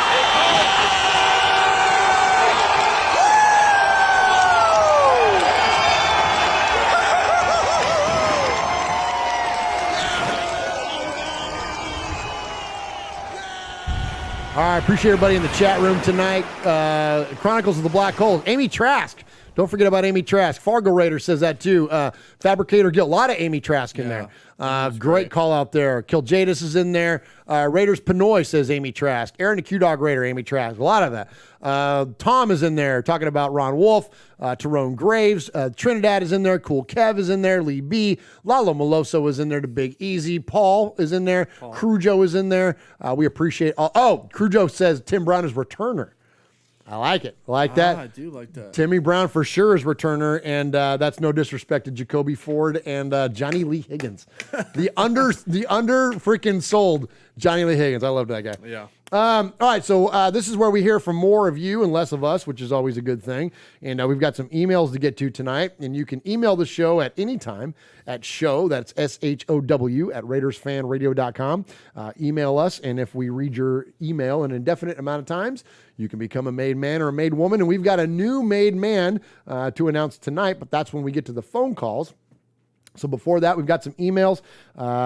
So Mosh typically reads these things, but in Mosh's absence, it's down to you and me. Swag. I just called you Swag Jeff. I'm so used to saying Swag Jeff. I'm Jeff and Burf, so you can call me either one. It's so confusing. Too many. We have all these Jeffs, all these Murphs. Where everybody's a Raider fan. Everybody's Italian. Everybody's Irish. Like, what the heck is going on around here? I don't know. That's wild stuff. Everybody went from California to Tennessee. Dude. Like the Bay Area to like Murfreesboro, Tennessee, or according to Coach Beam, Murphyville. He's never been able to say it as long as I've so been here. funny. Like, he's like, how things going down in Murphyville? I'm like, it's good, Coach. It's good. I called it Memphisboro for the longest time before I ever even moved here. I'm like, I think it's called Memphisboro or something. I'm like, I don't know. That's hilarious. Yeah, Murfreesboro with an R in it. All right. Dear Raiders Fan Radio, respect to Uncle Mosh, Murph, Swag Jeff, our capo. However, I got a wise guy warning, Uncle Mosh. Slow down when reading my emails. I don't do grammar well, and apparently you stumbled on my jokes. So here's my question. Why are the Broncos such drama queens? They somehow actually seem to make us look like a fully put together and reputable group of field scholars instead of a cantina of scum and villainy that thug it up in the black hole. Wise guy wish list for us to pick up at wideout. Odell Beckham Jr. He can still perform, not like he once could, but he can still go. Tyler Lockett. Seahawks are open to trading him. It seems as it's everything must go sale now. He's a solid number 1, 1,000+ yard receiver. Will Fuller. Dolphins aren't using him. We got this. Low end, 1 year, prove it, play deal. That's great call out. He's not a number 1, but in the wheelhouse. Christian Kirk. Still young, solid number 2, potential number 1, 4 years in the league. All right. This is to the capo. Oh, this is to the capo. T.O. Hit list submission for one of your made men, the Seahawks. Oh, from one of your made men, the Seahawks. I am in the Seattle Everett area. I can do this for you. I'm 6'9" and 270, and I served in the Army. I can break a leg or two for letting the Broncos have a decent, if not short, QB. Put the Indianapolis Colts on there for trying to pass off Wentz to us for Carr. Or whatever. Well, now he's a Washington Commander. Yeah. Or whatever slick one Chris Ballard was trying to pull. Can't fault them for trying. Have more respect for the silver and black than that. Last, there's a couple more voices over here that want to challenge for the championship as well. Okay, so this is the RFR Wrestling Championship. Kermit and Macho need to watch out. I'll help them. I held them back from calling this week. Thanks for listening to my ramblings. Raider Jack in Everett, Seattle, somewhere just north of Sunny. Appreciate you, Raider Jack. Good job.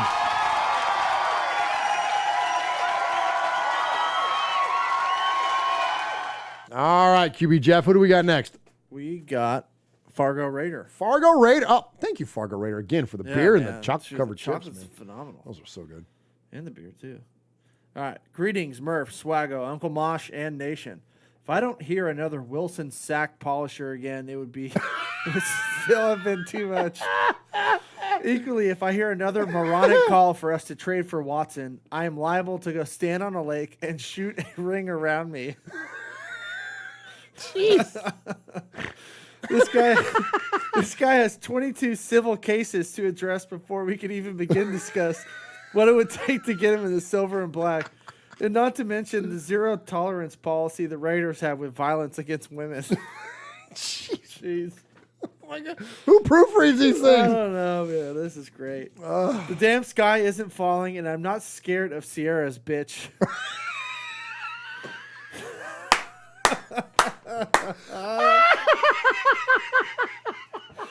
Oh.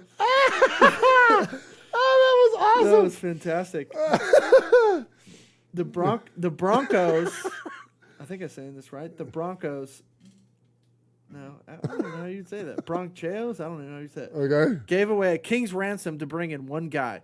That's some risky business. When did the Raider Nation become a bunch of whiny bitches? Amen, Fargo. Jeez. Since when have we been scared of anyone? I don't give a damn if Shane Falco is the QB for the opposition. F him. We are the Raiders, the scourge of the NFL, and it's high time we effing act like it.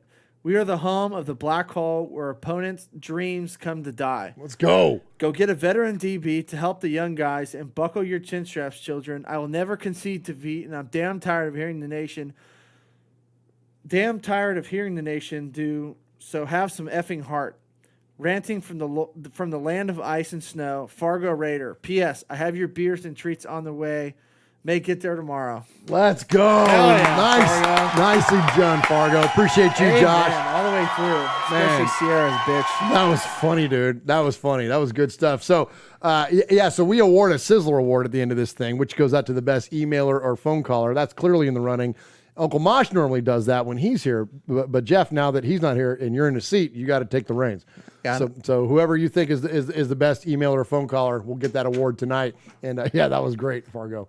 And he's kind of got his thumb on the scale because he gave us amazing beer That is true. and food. So you might get it no matter what. You could have just said, "Hi guys" from Fargo Raider, and we'd be like, "Yeah, Enjoy the chocolates and beer. At the end, right? That's it. Yeah, it was perfect. All right, one more to get to. This is our buddy Paul. He comes from the UK, which is Shropshire, UK, and it is west of Birmingham, so we like to call it Shropshire, Mississippi. And he says, "Evening, folks. Hope you are well. So the combine is come and gone, and there were some very impressive performances as ever, and one or two have just given themselves an extra chance in the draft. The one name I can't get past is Christian Watson. There's something about this guy that shines, although I'm wearing my sane Murph hat, okay, and not getting carried away and falling in love with some of these guys in case they end up somewhere else in the AFC West." Excellent advice, Paul. And I say that all the time. Don't fall in love with players in the draft because next thing you know, they're Broncos and you got to hate them. Exactly. As the sun sets on the combine, it means the new league season is within touching distance, and that means free agency. The most exciting time of the year for me, apart from the actual game time. The building blocks for the roster are put into place, and it gives us the best idea of exactly who we are going into the draft. One of the dilemmas we had was, should we go for Davante Adams or not? Well, now we know the Packers have tagged him, and the decision has got to be made. There's no surprise in Green Bay's move. Why wouldn't they do everything to keep him? I was always unsure about whether to go for him or not. He's an undoubted superstar of the game. However, we had to look at it from a financial viewpoint as well, and we have a number of areas that need addressing in free agency and the draft. Yeah, because dude is going to get $30 million a year. Yeah. Like, he's franchise tagged at like 20. Yeah. Like, he's going to get 30. Because Hopkins is the highest paid wide receiver right now, and he's at like 27.5. So Davante Adams is going to get all of 30, if not Easily. 32 or something, you know? Add to that the depth of talent available at wide receiver. So it was always more prudent to fill two or three of the needs for the same money rather than throw a huge sum at one player. Don't get me wrong, though, had he become available, it would have been crazy had we not been in the hunt for him. I've said all along that I want to see us aggressive, consistent, and balanced as a roster, and I was never really sure that was truly possible if we'd used up most of the cap on Adams, as well as the upcoming contracts for DC, Max, and Hunter Biletnikoff. Plus, you do know that if we signed him, you'd have picked up an injury anyways, because that's the Raiders' way. See Javon Walker for reference. I'm hoping that Coach McDaniels and his staff weren't blinded by the possibilities, like we were as fans and have been pursuing other players anyway.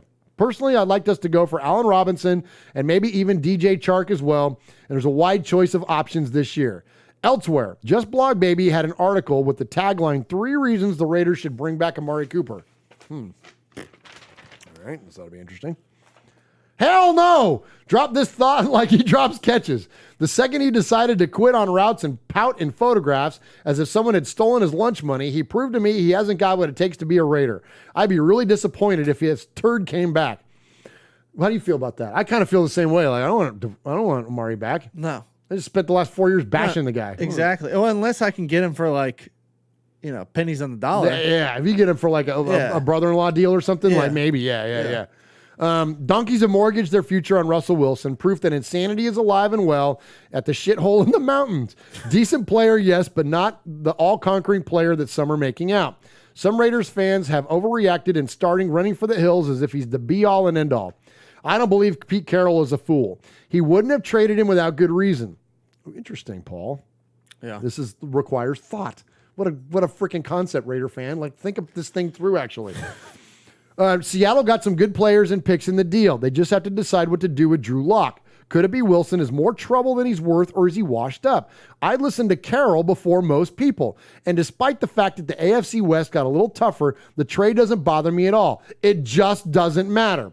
Finally this week, as we head closer to the draft, I decided to dip my toe into the mock draft world and taking on board information from various experts. Of course, like QB Jeff, Capo, QB Jeff and Capo came up with the following selection. And before people shout abuse me in the chat, I'm aware that there isn't a defensive tackle, but I'd be working on that in free agency with someone like Morgan Moses. Okay, so here we go. Round 1, he's got Treylon Burks, Arkansas. I like it. If he's there. Big, tall guy and can run. Yeah, if he's there. If he's there. Oh, dude. You're going to love this. Who's he got? Second round, Chad Muma. Hell yeah. Linebacker, Wyoming. Game changer. Round 3, Christian Watson, wide receiver, North Dakota State. There you go. Round 4, Kirby Joseph, safety out of Illinois. Round 5, Cordell Flott, cornerback at LSU. Round 5, Tariq Woolen, cornerback, UTSA. What's UTSA? San Antonio? San Antonio. Okay. And then another group of 5 guy, Ryan Vandermark in the 7th, tackle out of Connecticut. All right. Probably They're not independent. Oh, are they really? Yeah, UConn. Oh, okay. Probably not even close to the reality, but we'll see. QB Jeff also mentioned Sincere McCormick recently, and I just missed out on him. There's a great article on McCormick at the Raider Ramble blog site. He could be a real find for someone. Who is that? Who is Sincere McCormick? He was San Antonio's running back. Big time. Oh, I remember you talking about that guy. Yeah. Okay. Stud. Okay. Be positive, everybody. The new league season is just around the corner. Exciting times are ahead. Stay safe. RFR family. Love you, Raider Nation. His Lordship, the Royal Scribe, Paul Edgerton, Shropshire, Mississippi, Polly Award winner 2019, Foggy Glasses Award winner 2020, BRT Sizzler Scorekeeper, Proud Made Man, five-time plus one winner of the Raiders Fan Radio BRT Sizzler Award. Paul. Paul,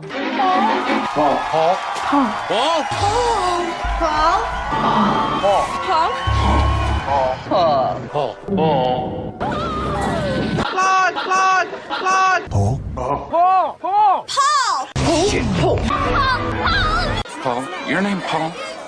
Paul. I met him with Paul. Who? Paul. Paul, yes, Paul. Paul's not here. Hey, Paul. Paul. Hi. I'm Paul. That was epic, Paul, man. That was great. He's always bringing the heat with those emails, Fire. and that was a great one, Paul. Great call-outs there. Great humor, as always, and I appreciate you. And if you want to join Paul and the emailers, you can do that by sending an email to show, that is SHOW, at RaidersFanRadio.com. If you would rather call the show, you can call the show at 909-345-3346. That's 909-345-3346. And you can leave us a message that is open 24/7. And if we play your message 3 or more times on the air, you could become a made man or a made woman. And we've got a new made man tonight to announce. But before we do that, every crew needs a captain. And the leader of the made men and the made women is our good friend. He is Aaron the Q-Dog Raider. We call him the Capo, and he always kicks off this segment. Greetings, Don Murph, Underboss Sonny, Consigliere, Uncle Mars, Swag Jeff, Sergeant Arms, the Big Raider Trucker. Ron the Mater Raider, Young Chili Dog from When the Universe Speaks, Splatterhead from the Inebra Nation. Y'all know me. Now, I don't give a damn about Von Miller and whether or not he cares to go back to Denver. It matters even less that Russell Wilson is the newest donkey, fine as his wife is. Now, I could give you 200 million shits about Aaron Rodgers and whether or not he's returning to the Green Bay Packers. DeMarcus Lawrence, whether or not he rejects a pay cut in Big D, ho-hum. Richard Sherman pleading to 2 misdemeanors about that, off the rails episode that he had on video. Hell, I guess that's okay. But listen, hell, the fact of the matter is Deion coached Prime Sanders and him losing 2 toes off his left foot due to amputation and complications of some kind of medical procedure. Sucks to be him, feel for him, but he ain't a Raider. I'm about this silver and black, baby. The commitment to excellence is all I care about. Amen. Our commitment to excellence, period. Now, Jonathan Jones of CBS Sports, he raised a few eyebrows on Monday whenever, he had mentioned that the Panthers have shagged a few phone calls for the services of Christian McCaffrey. Let's think about this and take a deeper dive, if you know what I'm saying, you're going to feel me. Now, the all-pro running back, he had missed 23 regular season games over the past 2 campaigns. And he can't just seem to stay on the field. And the only time he shows up is to clown Abram at the goal line. Now, we could probably use some production, but you know what? I don't want to poo-poo this guy. Think about this for a second. He's 25 years old, and he's in the first year of a 4-year, $64 million deal that goes through 2025. Now, Jones added that the Panthers want a first-round pick plus another piece for compensation. Now, my wheels are turning. I hope yours are too. Isn't a fellow that wears jersey number 99 from the Carolinas, might he be on the trade block? I'm just putting things out there. Y'all connect the dots however you so choose. We need to get rid of that cat. I mean, if they want Abrams, since I mentioned him, and how about this?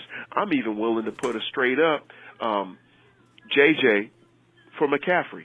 And then we can go out there and get other running backs that are going to be more consistent. But this guy may be a generational talent, catching the ball out of the backfield, running between the tackles, and blazing around the ends. These are all things that can happen. Remember, DC4 is going to be your quarterback. Now, Sunday, ESPN's Dan Graziano and Jeremy Fowler, they mentioned that McCaffrey among other buzzworthy candidates for the potential of being cap casualties. His number isn't that good against the Carolina cap. I think we need to go ahead and pursue it. Now, McDaniels has repeatedly backed Carr. Carr is the team's leader and starter, though, I mean, we're not trading this guy. It's not going to happen. We're just simply not going to go that direction. But since I like to mention, eligible individuals that we need to bring on board in the draft, I enter Christian Watson, who showed his ass as a wide receiver out of North Dakota State University, standing 6'4", 208 pounds, ran a 4.3640. He's going to be available, and I thought we might be able to get him in the third, but we might have to look at this cat in the second, because I doubt very seriously that we're going to get a top-tier wide receiver in the first 22 picks. And I really don't see too many trade partners with us. No matter who's looking for a quarterback, DC's off the market, and unless we're going to pony up MMA, I just don't see it going down. I like this cat. Let's see if we can go ahead and make that happen, because once again, I'm going to keep banging the drum. We need to address our offense through free agency, and then defense through the draft. Now, the Raiders announced their full coaching staff on Monday, and lo and behold, a shocking name was rolled out with the rest of the group. A certain Deuce Gruden. Yes, that Deuce Gruden is returning to come back and be our strength and conditioning coach. Captain Quads. Totally surprised. Silver linings. George Anderson, the first ever head athletic trainer for the Raiders franchise, has been anointed and inducted as a member of the inaugural class of the Professional Football Athletic Trainer Society's Hall of Fame. Man, he said it way better than I did. Cliff Branch, now Mr. Anderson, the hit list.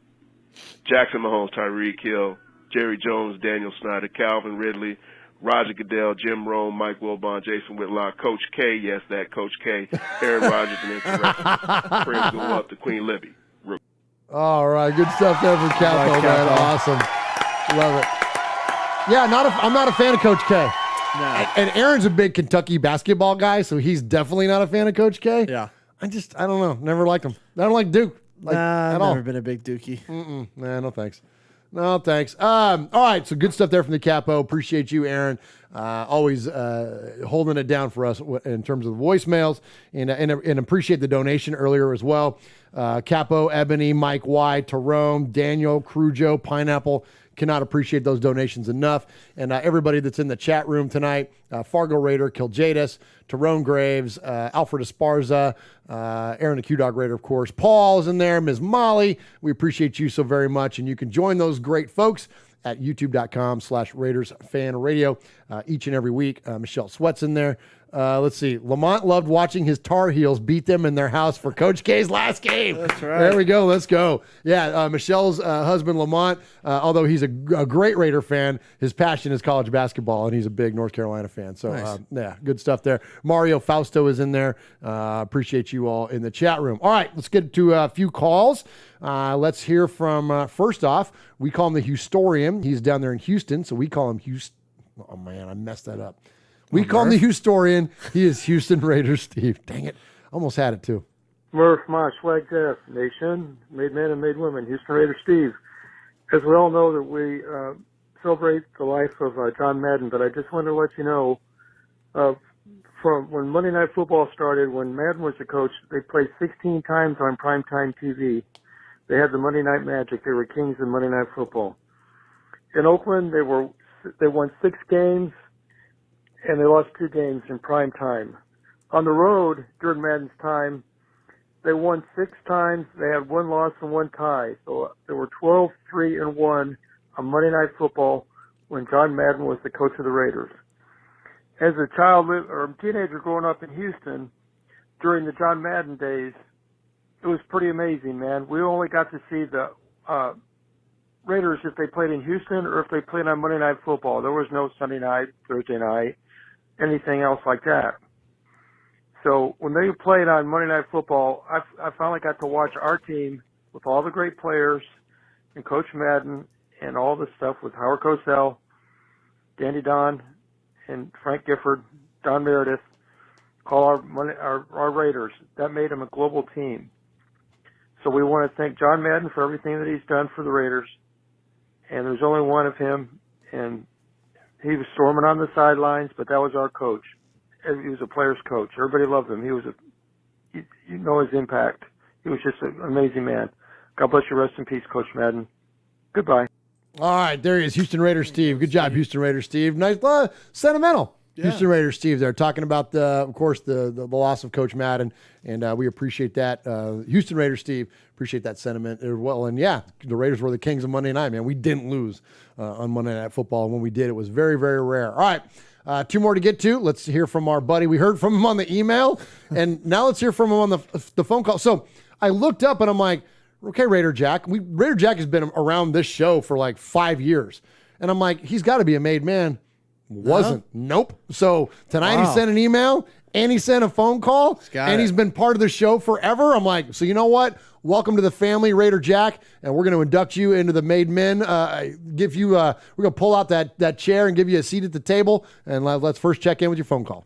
Hey guys, this is Raider Jack from Seattle. Well, Everett, wherever I tend to go. We look at last week in Raider Nation and around the league, and man, free agency has gone wild. Things are getting cleared up. And see all these rumors about, well, we should take this guy, well, we should take that guy.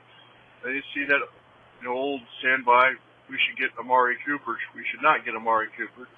That dude was on the Capitals hit list. Why is he not dead yet? Whose responsibility was it to frickin' take that dude down? Like, that dude should have been down a long time ago. Why is he still around? Anyway. That's great.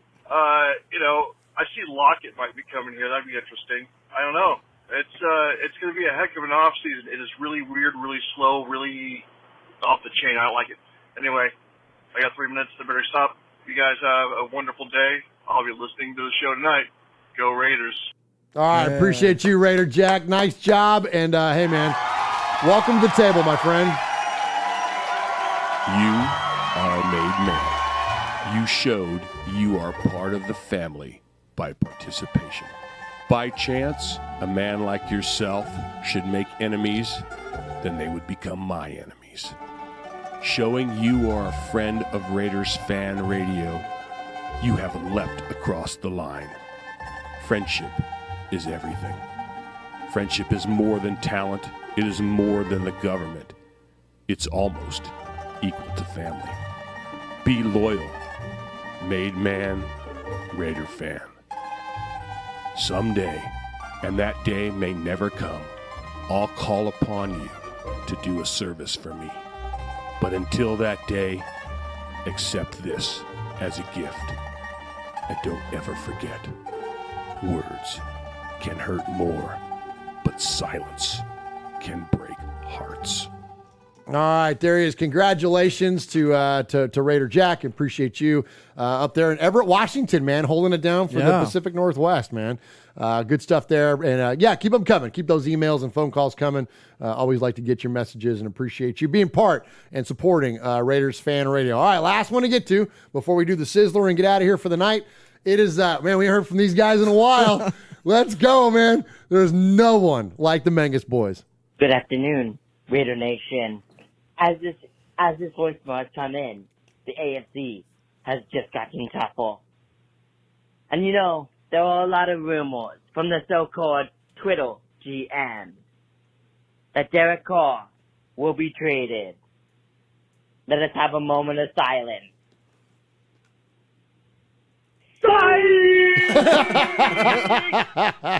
Derek Carr ain't going nowhere. That's my quarterback. That's my quarterback.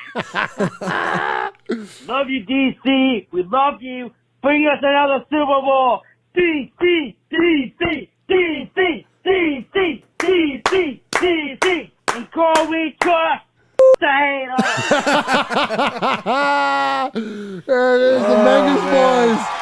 That's fantastic. I love it. I'm with you. Daniel and Matthew Mangus bringing it, man. I love it. They're like, I love how they pulled the Terrell Owens there. Oh, like, yeah, that's my quarterback, great. man. That's my quarterback. Oh my God. So those guys are great. So I mentioned at the very beginning of the show, those guys are big supporters, not only of us here at Raiders Fan Radio, but your business out there in Alameda. Absolutely. At the deli there. Quickly shout that out. Give that a quick plug before we give the Sizzler Award. Tell us about Domenico's Italian Deli. Yeah, Domenico's Italian Deli, our original locations in Alameda, California on Webster Street on the west end. So if you're in the Bay Area passing through or you live there, man, take a trip down. Get a great Italian sandwich. You can see my mom and my brother, and they'll take care of you. There's all types of Raider memorabilia in the deli and even some Middle Tennessee memorabilia. You might be on a poster hanging up in there. Might be. I might not. I mean, a little thinner. I was a little thinner back then, better looking. But and then we got our second location out here in Murfreesboro, Tennessee. So if you ever come to Nashville, slide on down. I'll take care of you too. Either way. Absolutely, good stuff, and appreciate that. And it's funny when we had Will in town. When we went to your place for lunch, and he goes, I think I might be one of the only people that's eaten at both Domenico's. Yeah, he's been at both locations. He's been at both locations, man, and I'm part of that club. We got to get like a button. I know we need to do something. That's been to both Domenico's locations, man. Absolutely, yeah. Absolutely. Yeah. All right, and I'm still lobbying to get a sandwich named after the Raiders. Like I'm still. Well, we were talking about the other day. We got to work it out. We got to figure out which is the best. We got to have a sandwich called the Raider, man. I know. Got to do it.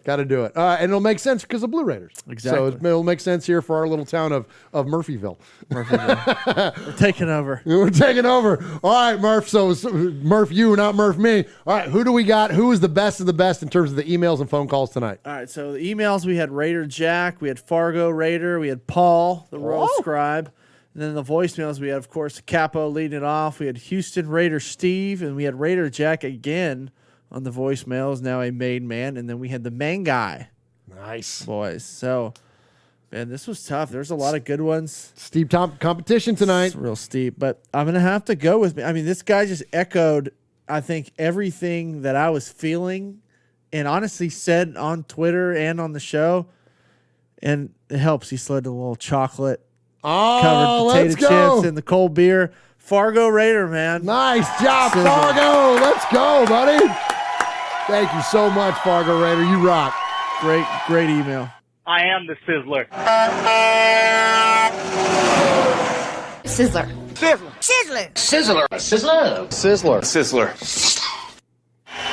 We are Metallica, and we are here for your Oakland Raiders! You know why we out here, and we ain't playing around today.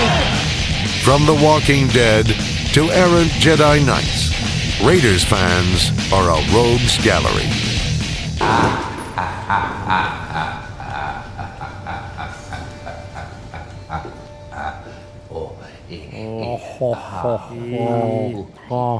Brewhala, Drecker Brewing.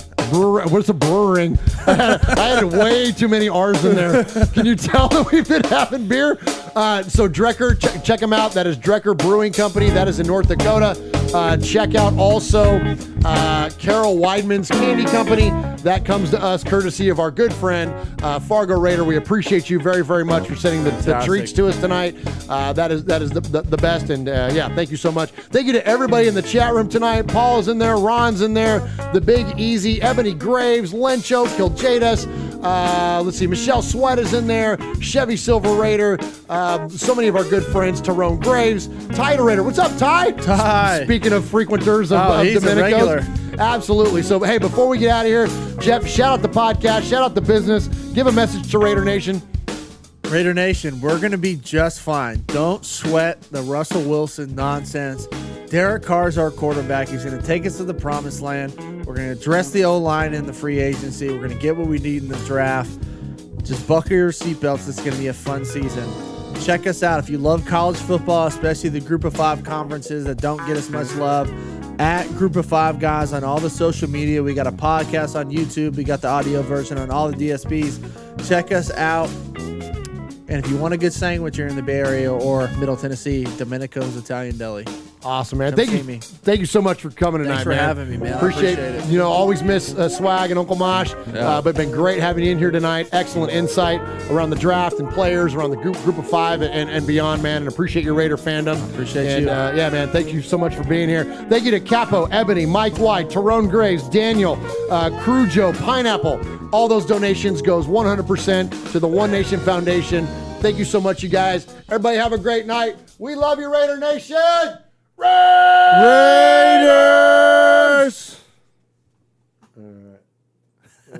Titus said burrito and Modelo time.